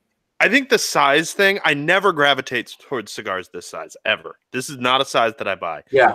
But the thing is, if I do end up with a cigar this size, if it's a good cigar, it doesn't matter what size it is. It's still absolutely just good. It doesn't, like, I've had a lot of 60s that when it showed up in my humidor, when I got it in the mail, when I got it from a trade, when I just grabbed it in the grab bag at the store or whatever. And I thought, I'm not going to enjoy this. It's a 60. And then I light it up and it's like, wow, this is fantastic. Like, I don't miss that 50 ring gauge, 48 ring gauge. It's just a slightly different experience. Maybe my jaw hurts a little bit, but I can deal with that. The Surrogates Animal Cracker is by far one of my favorite 60 gauges. If not my favorite. I hate 60 gauge cigars. But what got me to smoke more 60 gauges and enjoy them was how much I enjoyed the Asylum 13 7x70. That's actually a really good point. That was the cigar for me that turned it around too. Because that cigar, we did it as a joke on sharing our pairings. It was like, all right, well, I'll smoke 7x70s or 8x80s, and people just find it hilarious, right? And they did. But at the end of the show, it was like, this cigar is actually like, I think it's better in this size than it is in like the 5x50. It totally is. No, it doesn't make sense to me. It's Without just question. blended perfectly for that size, and that was the thing that was like, wow, I guess if you blend the cigar right, it really can be good at 60 ring or above. Without question, it is better in 70. And I thank Tom Lazuka every time I see him for that. It was actually my general manager at Michael's, Tracy Spencer. He would hand me 60 gauges almost every shift because I hated 60s, and he would hand me a 60 gauge to smoke. And he's like, you got to smoke them. And it was almost kind of, not, I mean, it was a cigar, so it certainly wasn't punishment, but it was definitely not something I was, looking forward to. Yeah. And I just said, you know what, one day I was going to play a joke on him. I said, I want to smoke the 70, just you can get off my back and I can go a couple shifts without smoking a 60.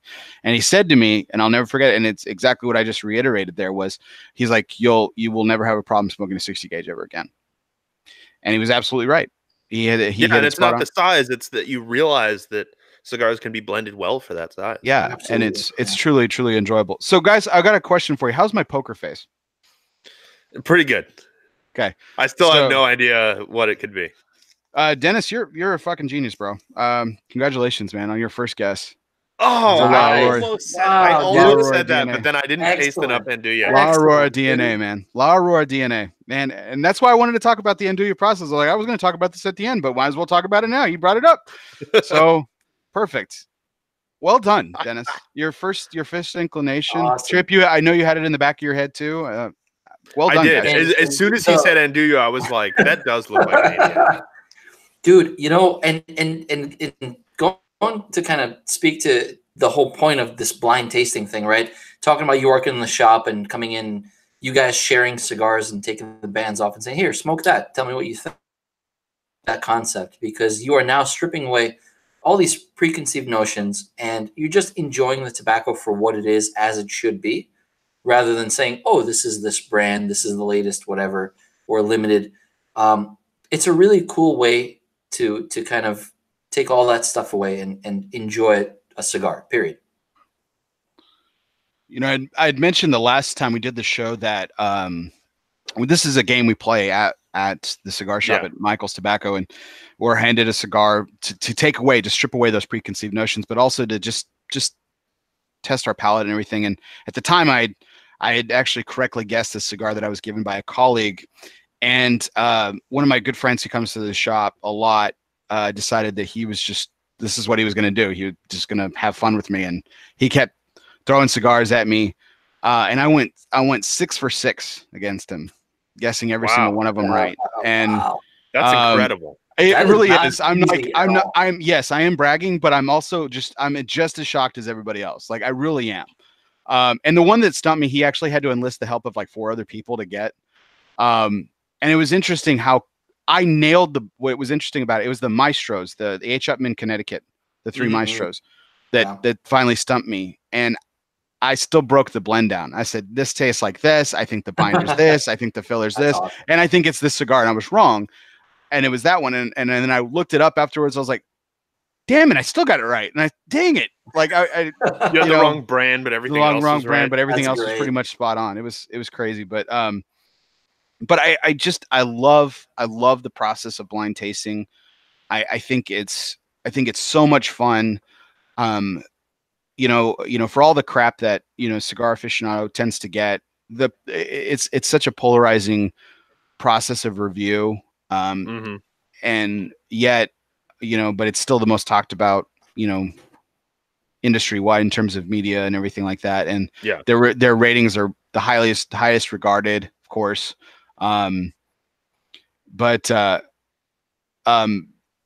It's just so much fun. I really, really enjoy it. And I'm glad you guys are enjoying the cigar. I'm glad you guys are enjoying the pairing more so than just the cigar. The cigar is great. The pairing is so on point. This is great. This is something that I want to go back to and have again. If you can And get a you know, hold of beer, on the that is. on the show, we end up pairing tons of different beers, and it's not very often that I really go back to a pairing and just have it by myself in private and enjoy it. Once in a while, it happens, but it's pretty Yeah. rare. And this is one of those where, for me, it's easily yes, I want to have this again. Man, I still get no andouille on this. I don't get it. Oh man, what's so we are coming into the hour and a half point of this show. This is the longest episode of LO from our takes, and we're not done yet because we still got one more pairing to go. And so we're about to light up Tripp cigar, which was actually given to us as we speak. Tripp gave us this cigar back in the fall. Told us to hold on to it. And this was kind of the joke, Tripp. I tested the DNA. I went with one cigar first to go with the Iron Thistle. I didn't like it at all. And then as a joke, because you put my cigar in a La Aurora bag, I was like, you know what? I think the DNA would pair really well with it. And it worked. I thought about that actually. And it was perfect. Yeah. And I was like, just thinking about that bag. So Tripp sent us this bag, perhaps trying to throw us a little bit of a little hint, a little hint or something. But looks like a Robusto 5x50. Am I guessing that right, Tripp? A little bit. Let me check. I got the stats here. 5.5 by 50. 5.5 by 50. And may I introduce the beer and you talk about it, Tripp? Mm-hmm. So it is the Block 15 Brewing Company, and it is the is it the Dab Lab? Dab Lab Juice Joint. Dab Lab Juice Joint Indian Pale Ale, 7%. Mine was 8%, by the way. And also Dennis was at 8%. So we're tailing off here in the end, going to a 7% beer. But it's beautiful design. So Tripp, as we light up, why don't you talk about it a little bit? Yeah, so this is from Block 15 Brewing. They were founded in 2008 in Corvallis, Oregon, which is kind of it's a college town, about 2.5 hours south of me, I think. They started as a 7-barrel production brew pub when they opened in 2008, and they just, they were a local pub where you could go get some of their beer. There were a couple restaurants and stuff nearby that you could get some of their stuff on tap.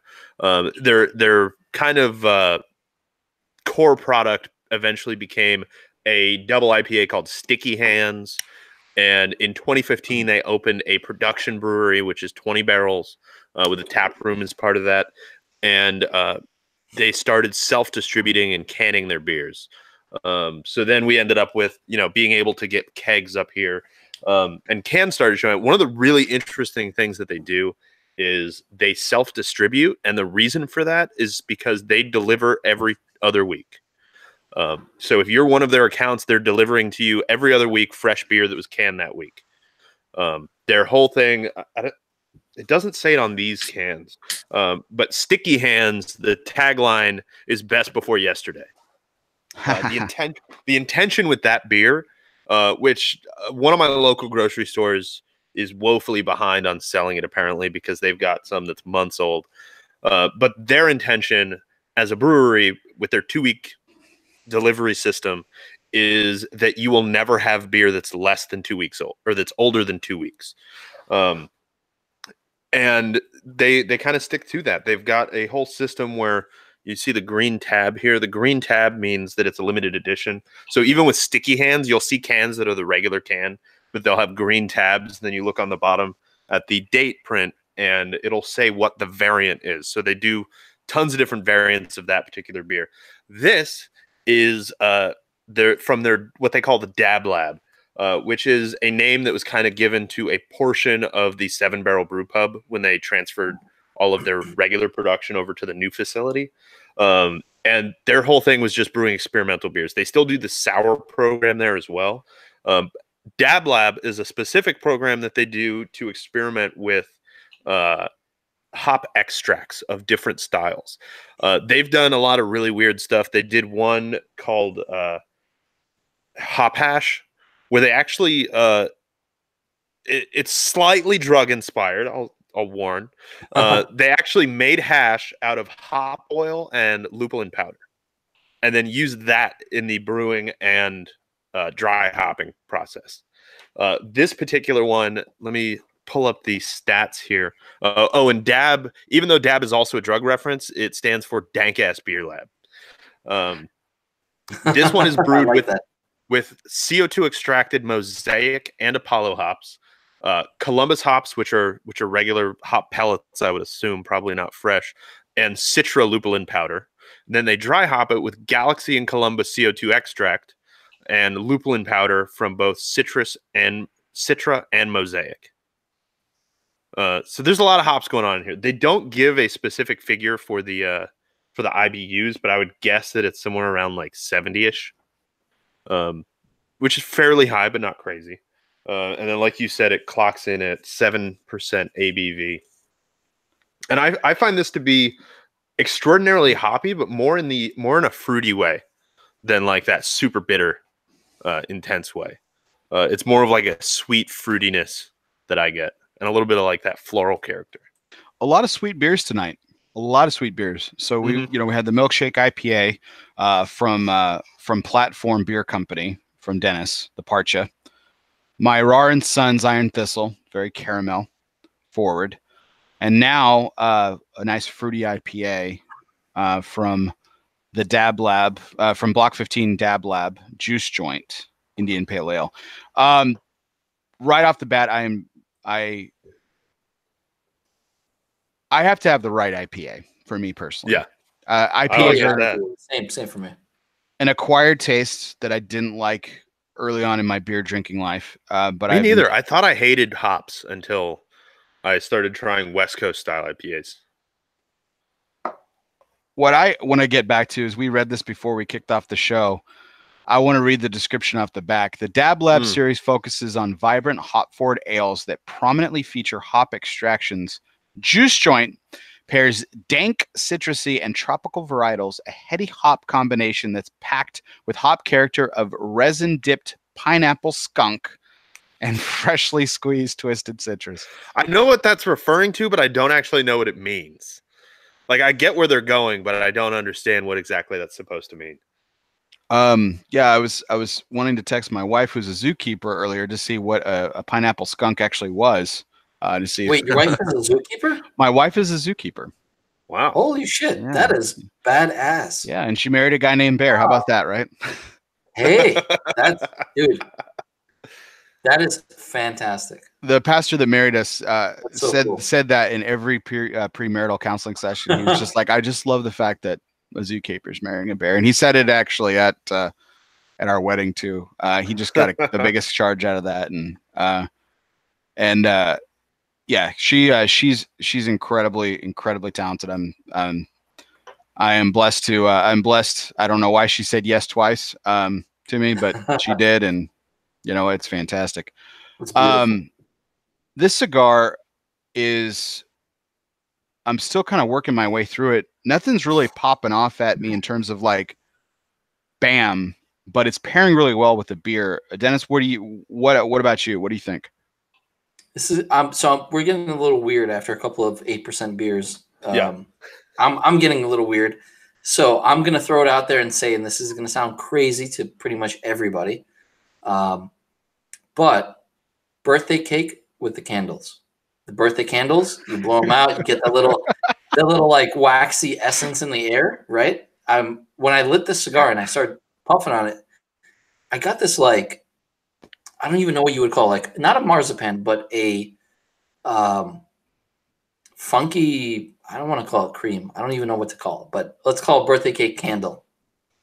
At first I was like, that's the craziest thing I've ever heard. Like almost like some Sumatra tobacco, but I'm not 100% sure on that. And I think no, as I'm getting into it now.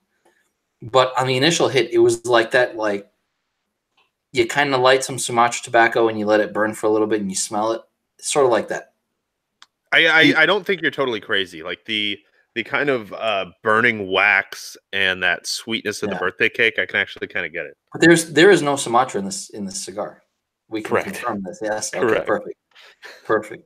The what I will say about this is I am getting some sweetness, but on the retro, on the finish of the retro, I'm getting a really interesting herbaceous mixed with sweet and spice. It's really interesting combination. And I don't know if the pineapple's kind of playing into that a little bit, but there's a little brightness at the end of the cigar, which is kind of really interesting. As much as I really enjoyed the draw on the DNA from La Aurora, this is my quintessential draw. There's a slight resistance to the pull, but you're getting plenty of smoke. It's burning razor sharp. It's the kind of cigar you can hold in your mouth and not fill your mouth with smoke. Yeah. Like you don't have that smoke just leaking into your mouth all the time when you're trying to breathe. It's got just enough resistance. I agree with that. If you can tie your shoelaces with a cigar, that's how you know. True story. Or if you've ever worked in a cigar shop, and if you can hold a cigar in your mouth while stocking a bottom shelf without drooling, oh yeah, that is the perfect cigar. I'm guilty. I'm a drooler. I can't help it. Yeah, me too. Anytime I tie my shoes, there's a line going down the side of the cigar. I've accidentally spit on so many people talking to them. Just like, sorry, man, I'm smoking a cigar. I can't help it. So speaking of spit, did I tell the story already about the grocery store earlier today? Good Lord, I told you did not. Oh, okay. So yeah, I kind of alluded to it because we had this crazy story. Yeah, story. You did I was say trying you to had a get crazy story. as I was trying to get to the show last time where we met, and for our first blind pairing, and I sorely disappointed Tripp because he thought I was going to be some epic saga, and I just missed a train, and he was disappointed, but that's okay. So today I'm at the grocery store, and a gentleman proceeded to sneeze on me. Ugh. Directly on you? Like, yeah. Was he holding heavy? No. Standing No, we were looking at avocados in the produce section. And he just turned and sneezed right on me, and I just kind of looked at him, and he looked at me back, and he was like, he kind of gave me that what are you gonna do? That high school little hunch, like your mom kind of thing. Like, are we about to go to? Yeah, I'm like aggressive, and I just kind of looked at him, and I just kind of gave him this look, and I'm like very aggressive for a guy who raised eyebrow. Yeah, I'm like, dude, we're looking at avocados. You just sneezed on me, and he was like, what? And I was like, no, man, just next time you do that, make sure my son's around so I can tell him what not to do. And I just turned around and walked away. I was like thoroughly disgusted. Like, oh God. Like, how wouldn't you be? Like, it's just, oh man. You're seriousness too. So you can't I wouldn't sneeze on you. Like, and I'm like, I'm easily 4 inches taller than this guy. And I'm not a small dude by any stretch, but I'm not I'm not ripped or anything. But I could take this guy, and he just sneezes on me, and then he I was in his way. Yeah, he acts like you're the problem. Yeah, I'm the problem. Yeah, I'm like, dude, I just wanted some fucking avocados, dude. What the hell? Man, if that was me, there would have been fighting for sure. I would have. So I would have been yelling at that guy. We talked about Untapped earlier, right? And my handle on Untapped is Flatulator 9000. After a famous French flatulist who's a real guy, right? So my thing is in that situation, I would just fart in the guy. In his general direction. Just fart in his general direction, and that's it. And just walk away. Lock eyes for a second, and then just casually backstep. Maintaining contact. Oh my gosh. It was disgusting. That sounds horrific. As I was walking away, I was like, I can't believe that just fucking happened. I was like, well, I was like, now I have a story to tell tonight, so that's interesting. And then you went straight to the hand sanitizer aisle and just lubed up. Not the sanitizer aisle. So at the at the deli counter at the Kroger that I shop at, they have hand sanitizer, and I definitely went over there and just washed your whole face. Yeah, and body a little with bit. it. Yeah, it really was. So, in the deli section, I thought you were going to say something about like head cheese and like clearing the palate with the head cheese. Oh, but that's just me. It's not everybody. It's just me. I actually do like head cheese. Head cheese is actually pretty good, man. There's some interesting foods at delis that I will absolutely take part in and enjoy. Pickled herring is one. I don't know if you guys have ever had pickled herring. I love pickled herring. Well, for me, I'm from Eastern Europe, so yes. Too fishy for me. I have had all manner of pickled herring up until the point of even fermented herring. Ugh. Which is surströmming from Sweden. It's a delicacy there. However, if you open it in Sweden, I believe right now the municipal mandate is 30 meters from any building. You have to eat it out in the middle of the street if you're in you the have city? to you can't eat it in the house. It's one of those things. That's it's funny. fermented for forever. And it's kind of like a gasoline and septic tank kind of smell. It's rough. Sounds But delicious. the flavor is not all that bad. Tripp's like, sign me up right now. Yeah. Sign me up to to get sneezed on in the produce section before he takes care of fermented herring. Yeah. So I was so thrilled. I went to Europe a few years ago. I was in the famous Christmas market in Nuremberg in Germany, and I was so excited when I stumbled upon a booth that had pickled herring sandwiches, and I was like all about it. And they had it paired with a really nice spicy German mustard and raw onion, and it was awesome. And I before I got it, I told my wife, I said, "You're not going to want to kiss me for like 2 days, but I'm totally going to do this. This is going to be great." And it was awesome. I was just going to say, I love it when you talk dirty. That's my jam. I love that stuff. So, Dennis, how are you enjoying the beer? The beer's really dank. Like obviously it's in the name, right? But not that I'm influenced by that. I think it's really funky. It's cool. It's hoppy. It reminds me of a couple of beers that I've had and that I kind of normally gravitate toward. But for me, more so than the beer, it's the cigar that's like, it's really throwing me off. I can't really figure out what the cigar is about just yet. There's something going on, and it's really curious. I'm impressed with all three characteristics of it, but the thing I'm most impressed with, it just technically speaking, this cigar is perfect. The draw is sensational. The burn is razor sharp. I love the size. It's immaculate. The size is great. The size is something I normally gravitate towards. I'm just really enjoying that. The pairing is really. I will say I'm a little disappointed that this is the third one. Like we should have done this first, because but then it would have gone downhill. But I don't know, man. It's really great cigar, Tripp. Fantastic, man. What do you think of the beer? You haven't talked about the beer much.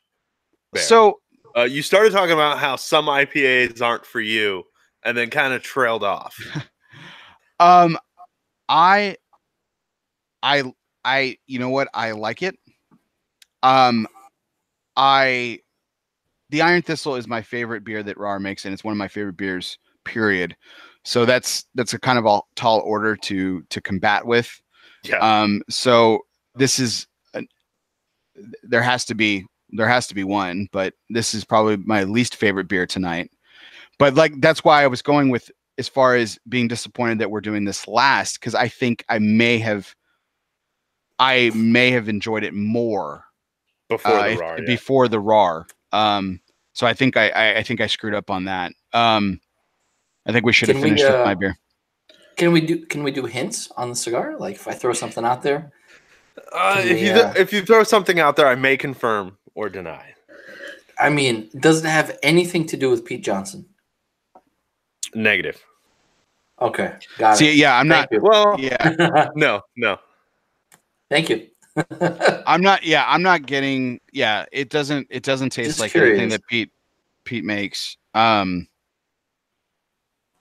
There's a connection, but it has literally nothing to do with him. I see what you're saying. So on that note, it's manufactured at my father. Again, there's a connection, but it has nothing to do with him. Savage. See, I feel like that might have been too strong of a hint. It's really cool because there's some, for me, there's some gingerbread kind of toastiness to it. Yeah. That I really dig. Absolutely. I get that. I get like I always like to, I take the specific components and I turn them into a very specific note. This reminds me of lemon icing. Ooh. Yeah. There is it's got some spice and some baking spice under that. But to me, the primary component is the citrus and the sweetness. Yeah, it does have that beautiful brightness. It is real. It's got some great citrus to it. What I think that's why I picked this beer to go with it, because I feel like those citrus notes really work together well. I think the pairing is great. I think this is the best pairing. I will say that. I think this is the best pairing. Because I think they complement each other perfectly. I am really enjoying the beer. So, again, someone had to finish. But again, I think I would have changed my mind and I think my beer would have probably finished last had we done y'all's two first and then mine last. I really think that. I really do. I'm not just blowing smoke, both literally and proverbially. But I'm really enjoying. And this beer's been out. This beer's been out of the cooler for an hour and a half now, and it's still really delicious. Yeah. Again, I think this is kind of where the perfect temperature is when it starts to warm up just a little bit, but it's still a lot cooler than you would drink beer over in Europe. Most of Europe. So what's a traditional, when I say traditional, talking about your pilsners, your lagers, your ambers, do you guys drink those at all? Are you guys fans of those beers at all? Or if you kind of moved on into more, less traditional, more crafty, as they say, more craft beer style? What do you guys like those beers at all? It depends on the time of year for me, really. In the winter, I'm mostly IPAs, stouts, porters, stuff like that. Stouts, very traditional, yeah. In the summer, I go back to the traditional styles in the summer, which is kind of weird. I like pilsners a lot. Pilsner, as has been said a billion times before, pilsners should always be the barometer. If a brewery makes a pilsner, the pilsner is where the perfection is going to show. The attention to detail that they have, that's where you're going to see it, is in the pilsner, because it's so easy to screw up a pilsner. Yeah, absolutely. Yeah. And we've got, actually, it's funny because we've got a lot of super, super German breweries out here, or super Belgian breweries. There's one right down the street. I think it's called Zeugel something. I think it's Zeugel House. Zeugel House. And cool they are a traditional German brewery. They do pretty much all German stuff. They do have a German style IPA. They do a couple of weird things. They make so a German IPA, not a German pale ale. So not a GPA, right. a GIPA. It's basically their version of, what if Germany did want to make IPAs? There's a revolution out there right now for IPAs. Oh, I know. But the revolution right now is for weird crafty stuff, not for traditional German styles. This is what a traditional German style IPA could be. And they also do what do they call it? I can't remember what I don't know. It's something about Oktoberfest, Hoptoberfest, or something like that. But it's a traditional Marzen with more hops in it and a little more bite, which I think is really interesting. But they really focus on their pilsners. That's their top seller is their pilsner. The other style that I absolutely love, especially in the summer, is Goza. And that's like one of the older beer styles. Oh God. But Gozas are like my go-to. I just love Oh them. my God. I just, oh man, no. It's No. alcoholic Gatorade. No, man. No. I've had some Gozas that I've enjoyed, but typically no. No. It's got electrolytes. No. It's what plants crave. Yes. It's healthy for you. No, speaking of Pilsners, I did want to mention this because this is someone the three of us know really well. And it's easily a top 3 Pilsner I've ever had in my life. Ralph Kaufner of Kaufner Brewing Company in Miami. Mm-hmm. That was really impressive. Impressive does not even begin to say that Pilsner. That Pilsner is incredible that he makes. We drank a liter of it at 10 a.m. That's how good it is. Oh my gosh. It might have been a liter. It's funny because Ralph came out and said, all right, now we're going to have real beer. He like pish-poshed it, as if it was nothing. And it was such a good beer. Yeah, it was incredible. And it was so good. So good. Unbelievable. I think go ahead. No, go ahead. Oh no, I was going to say for me, with Pilsner, I lived in Prague in 2007. I went to school out there, and of course, I drank a ton of Pilsner, a lot of local beers. So some of the big names, Pilsner Urquell, for example, a couple other ones, local beers, and I really got a flavor for kind of what that style is like in Europe, between Czech Republic, and then I went to Germany and had some Pilsner out there. And I really I drank gallons and gallons, probably, I don't know. I would venture to say easily, 200 plus gallons in the time that I was there, which sounds like a lot, but it's really not when you're drinking, half liters, all night, every night. And it's like 4% ABV. Yeah. It's low alcohol. So you kind of really get into it. Talk about crushable beer, right? Yeah. Dude, and it's one of those things, like you really get a feel for the culture and the style behind the beer. And that's really what it's about. So, Dennis, how many do you speak multiple languages? You have to, so right? I speak Russian fluently, English fluently. My Spanish is pretty terrible. But I actually was pretty fluent in Arabic as well. Interesting. Really? Fell out. Yeah.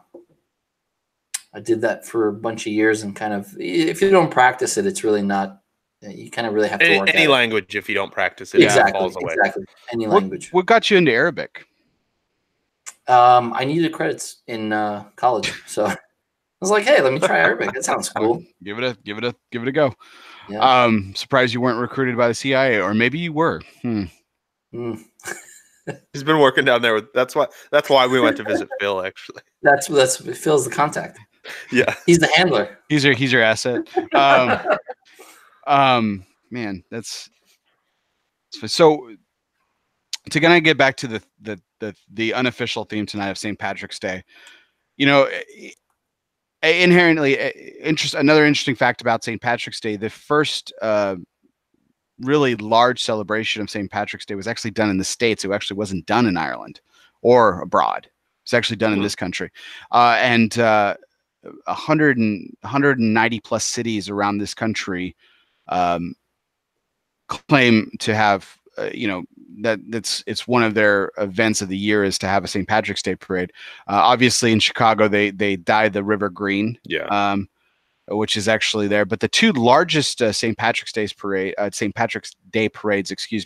this country are New York and Boston. Boston, it's kind of obvious. Yeah. New York as well.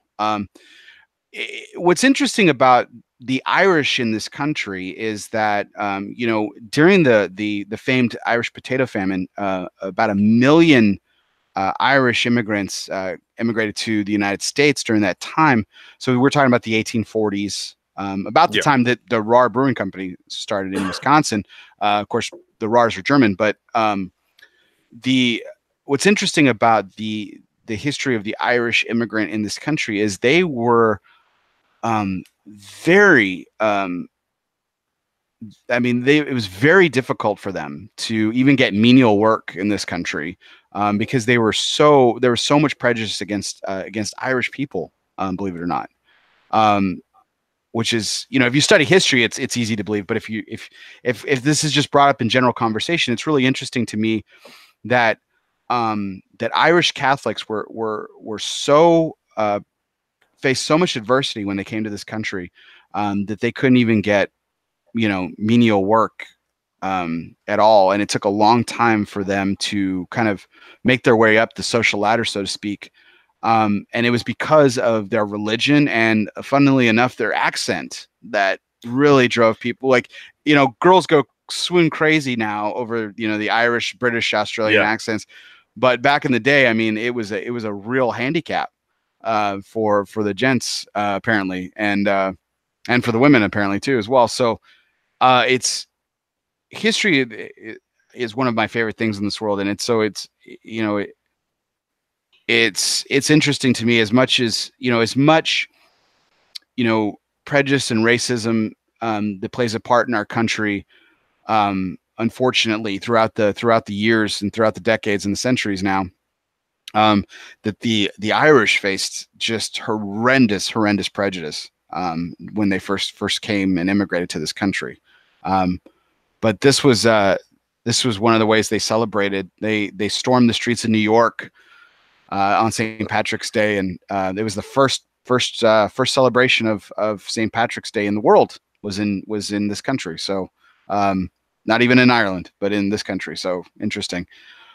Which kind of leads me to I always like to have fun in the last segment of this show. What is the most bizarre holiday that you personally love to celebrate and enjoy, and why? So Dennis, I'll start with you. The furthest away from anything Irish that we have on the show. Oh man, it's really tricky for me because honestly, I don't really celebrate any kind of weird holidays or religious things, or I'm technically Jewish, so I kind of celebrate some of the Jewish holidays, but not for the holiday, more so for the getting together with the family and eating, drinking, that kind of thing. Man, I don't know. I mean, I guess it's weird because I treat Halloween as a kind of a holiday in and of itself, more than rather than getting dressed up and going out to a party.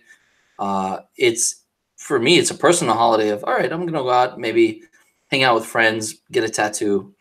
That's kind of been my thing for the last couple of years. Otherwise, I hate dressing up. I don't. Oh my God, I hate it so much. Any holidays that I celebrate that would even be really weird. Man, I feel boring now. Well, you alluded to your Jewish heritage. I gotta ask: has Manischewitz made its way onto sharing our pairings? No, he's talked about it. Manischewitz on it. I've talked about it so many times. It's been mentioned. If you haven't had it, blackberry Manischewitz is incredible and really kind of cool for what it is. Also, and for the pricey price of $6.50, it can be yours, dude. for like 2 liters of it, it's incredible. I love blackberry, so I have to admit that has crossed my eye a time or two in the grocery aisle. I still can't bring myself to buy any, but if Dennis Tsvang says I need to buy some blackberry Manischewitz, I may have to give it a go. I mean, if you're lucky enough, there's a product that I don't think it's imported to the U.S. anymore, but it's a Polish product, blackberry brandy. Box, BAKS, blackberry brandy from Poland. Used to be imported years ago. I don't think it is anymore. That stuff was gold. Probably like 10 years ago. Or 12, I do love brandy. I do love brandy and cognac. So blackberry brandy, that sounds damn tasty. Oh, it's lovely. So Tripp, what about you? Any unusual holidays that you like to celebrate in the Waldrop household? I don't think we don't celebrate any weird holidays. We barely celebrate the holidays that we already have.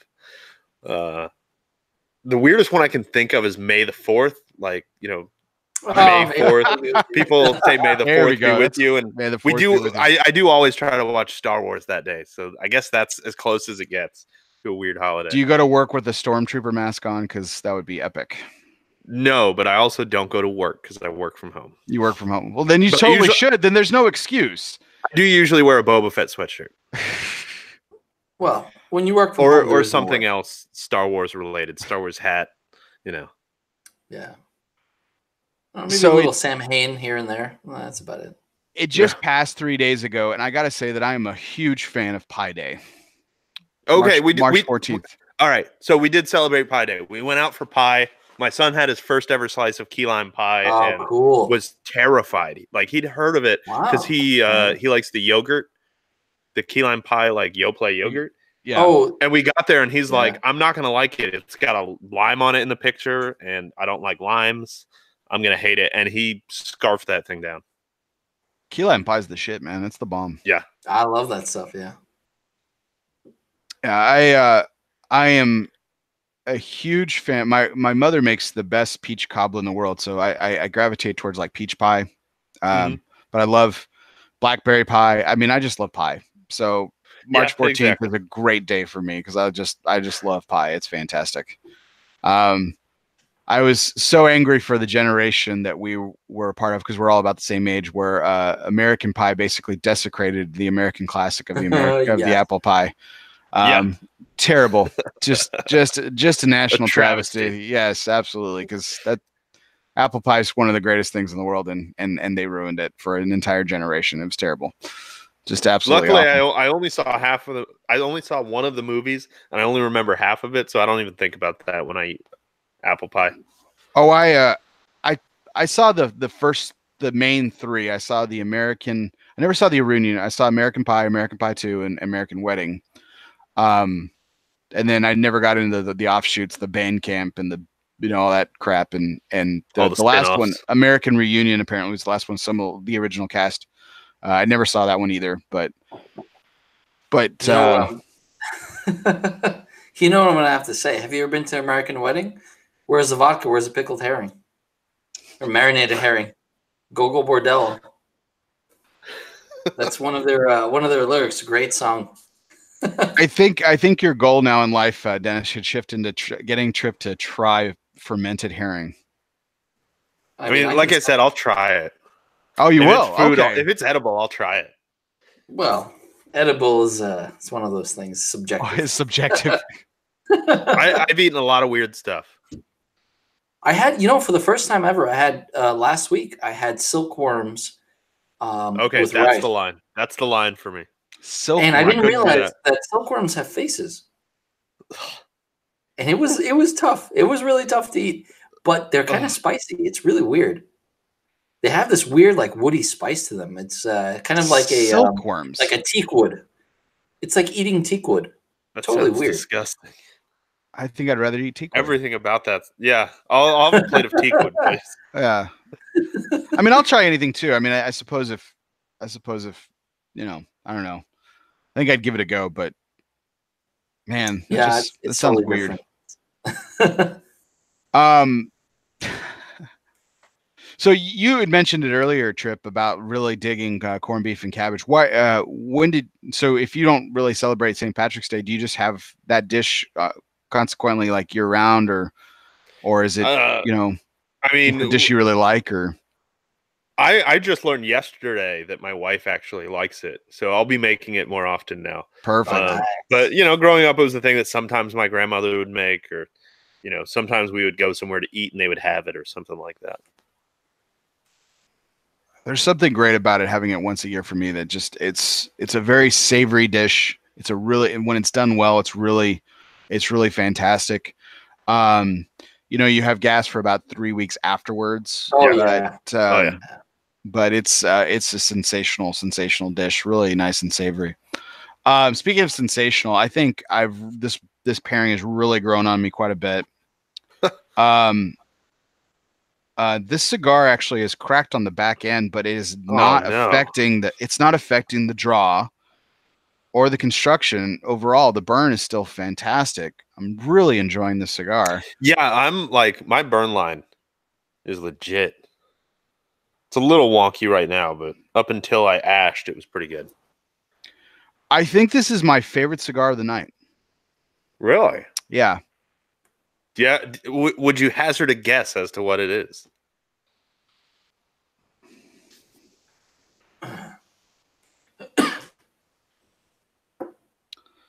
Oh my gosh, the brightness on the finish is so. Man. And I'll give you a hint that, in my opinion, that is the signature. That's like the thing that you would be able to pick out. Oh man. Dennis has got it now. No, I don't. I really don't. Oh, okay. I'm so confuzzled. There's definitely Nicaraguan tobacco in it. Probably on multiple levels. Am I right on that? You are. I don't think it's Jalapa because there's not enough sweetness. I don't know. Maybe I'm talking myself out of it. What do you think, Dennis? Well, Bear thinks a little more. I'm so confused by this cigar. I think it's definitely my father. I think it's a my father product. Okay. Am I right? I want to hear what Dennis has to say. Dude, I'm there, but I'm not there yet. And it's really cool. It's actually really exciting for me because I'm still trying to figure this cigar out, and I'm almost done with it. And I always love that with any cigar I have. Mm-hmm. Even when I know what it is, even when I buy your cigars to be a puzzle. Yeah, this is like my Hellraiser of cigars. It's the I was gonna say the name of the box, but I forgot the name of the box. Oh, I forgot the name of the box. That's why I didn't say it. But close enough. Hellraiser. Somebody's torment. Yeah. No, somebody's lament. It's the lament configuration. That's what it is. Yes, the Bog of Eternal Suffering. Also known as what was that movie? The Cube. The Cube, yeah. 1, 2, 3, 4, 5, and 6. There were like 6 of them. No, there was Cube, Cube 2, Hypercube, and Cube 0. Oh, Cube 0, yeah. I'm totally lost. It's geeky, like fairly obscure horror stuff. Oh, I was gonna say go home and watch it, but I realized you're home already. So, when we're done with the show, go watch it. Exactly, man. We saved on Uber fares, got to smoke and drink. I mean, I'm still gonna take an Uber. Just the ride, man. To his living room. It's all about the ride. To his living room. Any more thoughts on the cigar, Bear?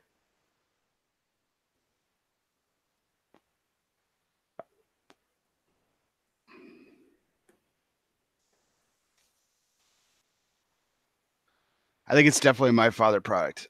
I will tell you that it is not my father. It is not. Son of a bitch. Dude. Interesting. Let me know when you're ready for me to do the reveal. I got the band around here somewhere.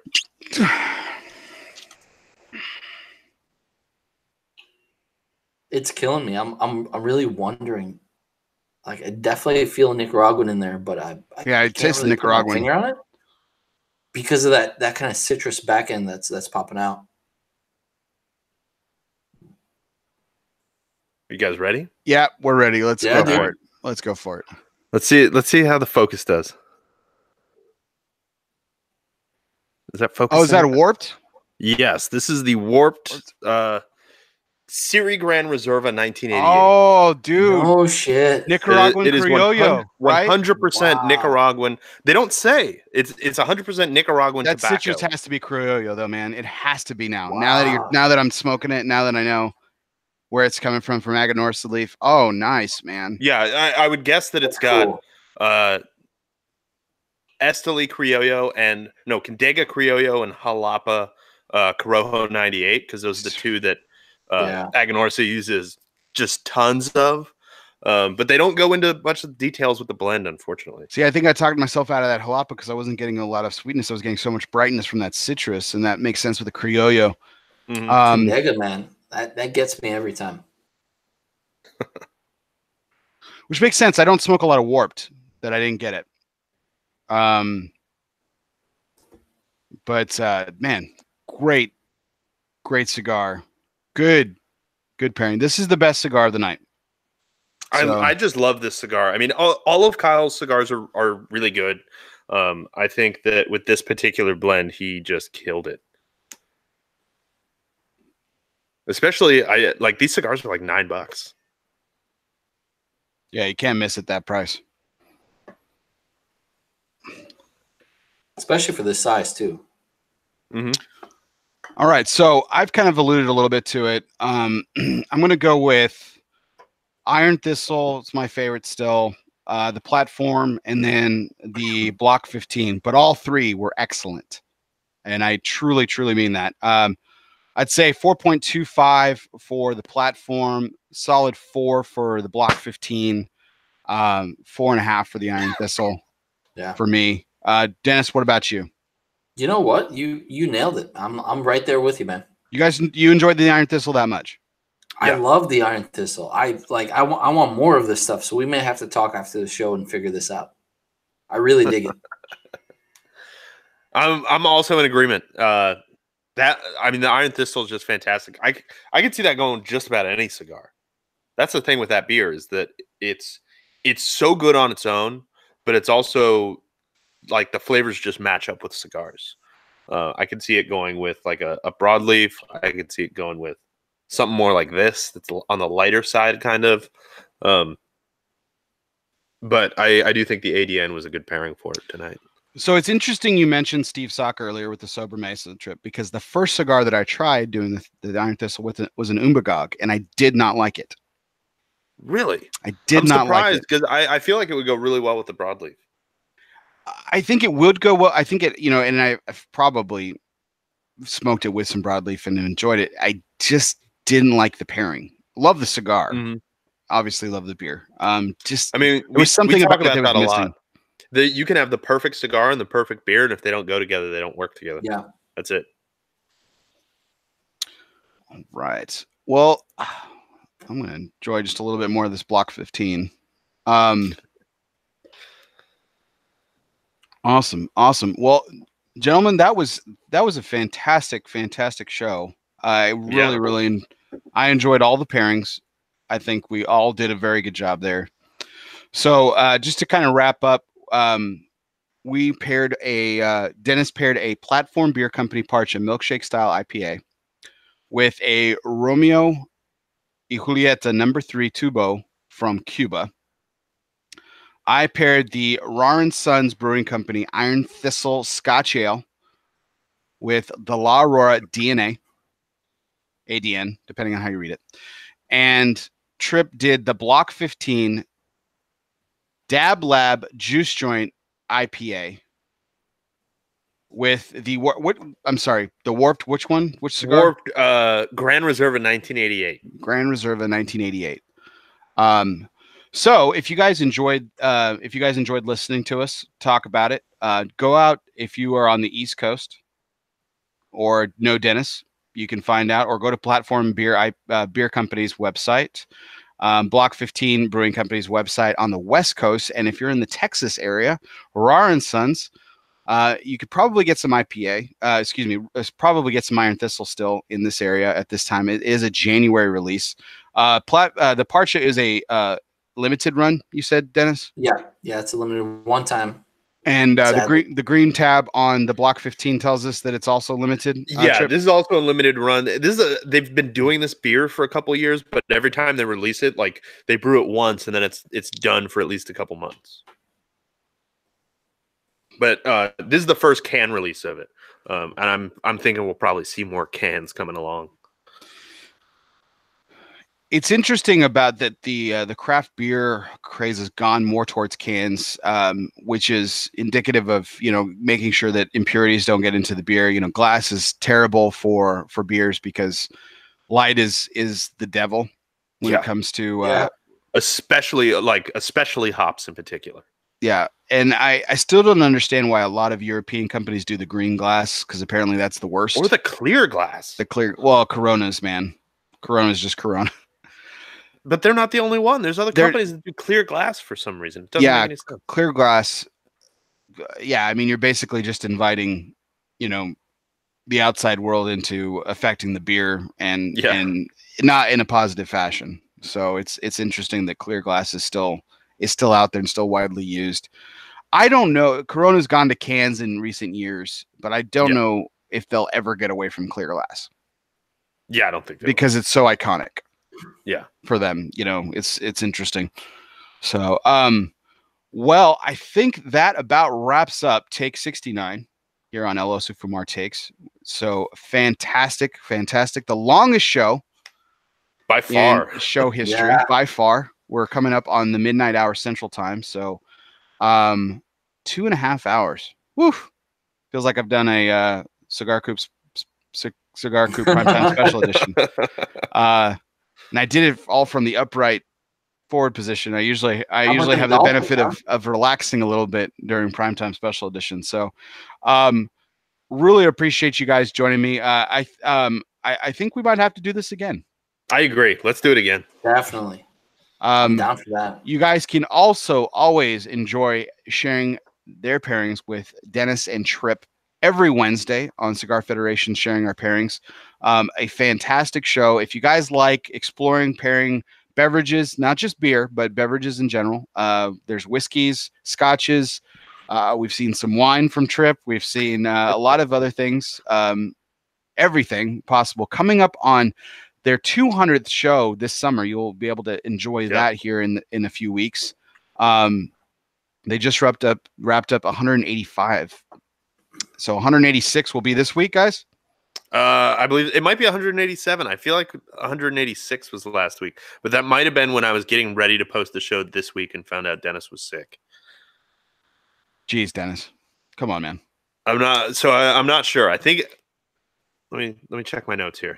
Total big props to 60% of the time, I'm sick every time. Big props. This week will be 187. 187 this week. 187 on a something cup. Big props to Dennis for being out this week and still making it for the show on Sunday. And a fantastic St. Patrick's Day. I hope everyone enjoyed our chat. We talked a lot about beer. We talked a lot about cigars. We talked a lot about obscure holidays. We even talked about getting sneezed on in the grocery store. A lot to take in, a fantastic show, a great take. And I just cannot thank you gentlemen enough for joining us tonight. It was a wonderful, wonderful time. Hope everyone enjoyed it as much as we did. And if I may be so bold, after 3 beers and 3 cigars, to steal a line that I truly admire from sharing our pairings. They remind you, they want you to not drink more, but to drink less. Is that it? We want you to drink better, but we want you to drink less. So real shout out to the other guys. Again, check them out every Wednesday on sharing their pairings. Mr. Tripp Waldrop, Mr. Dennis Tsvang of Cigar Federation. My guest tonight on take 69 of LOS Fumar Takes. Come back next week. Take 70. The 70th take on LOS Fumar Takes. We welcome in Mr. Robert Caldwell of Caldwell Cigar Company. He will be our guest, and it'll be a fantastic show. Tune in this Tuesday to Cigar Coop Primetime Special Edition for our 50th Special Edition with special guest Mr. Nick Melillo of Foundation Cigar Company. That will be one to have and enjoy as well.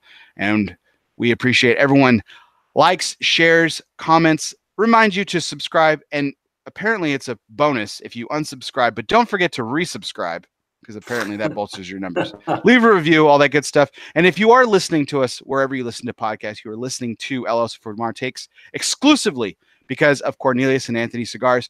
We appreciate all of you. For everyone, I'm Bear Duplessis. We'll see you next time.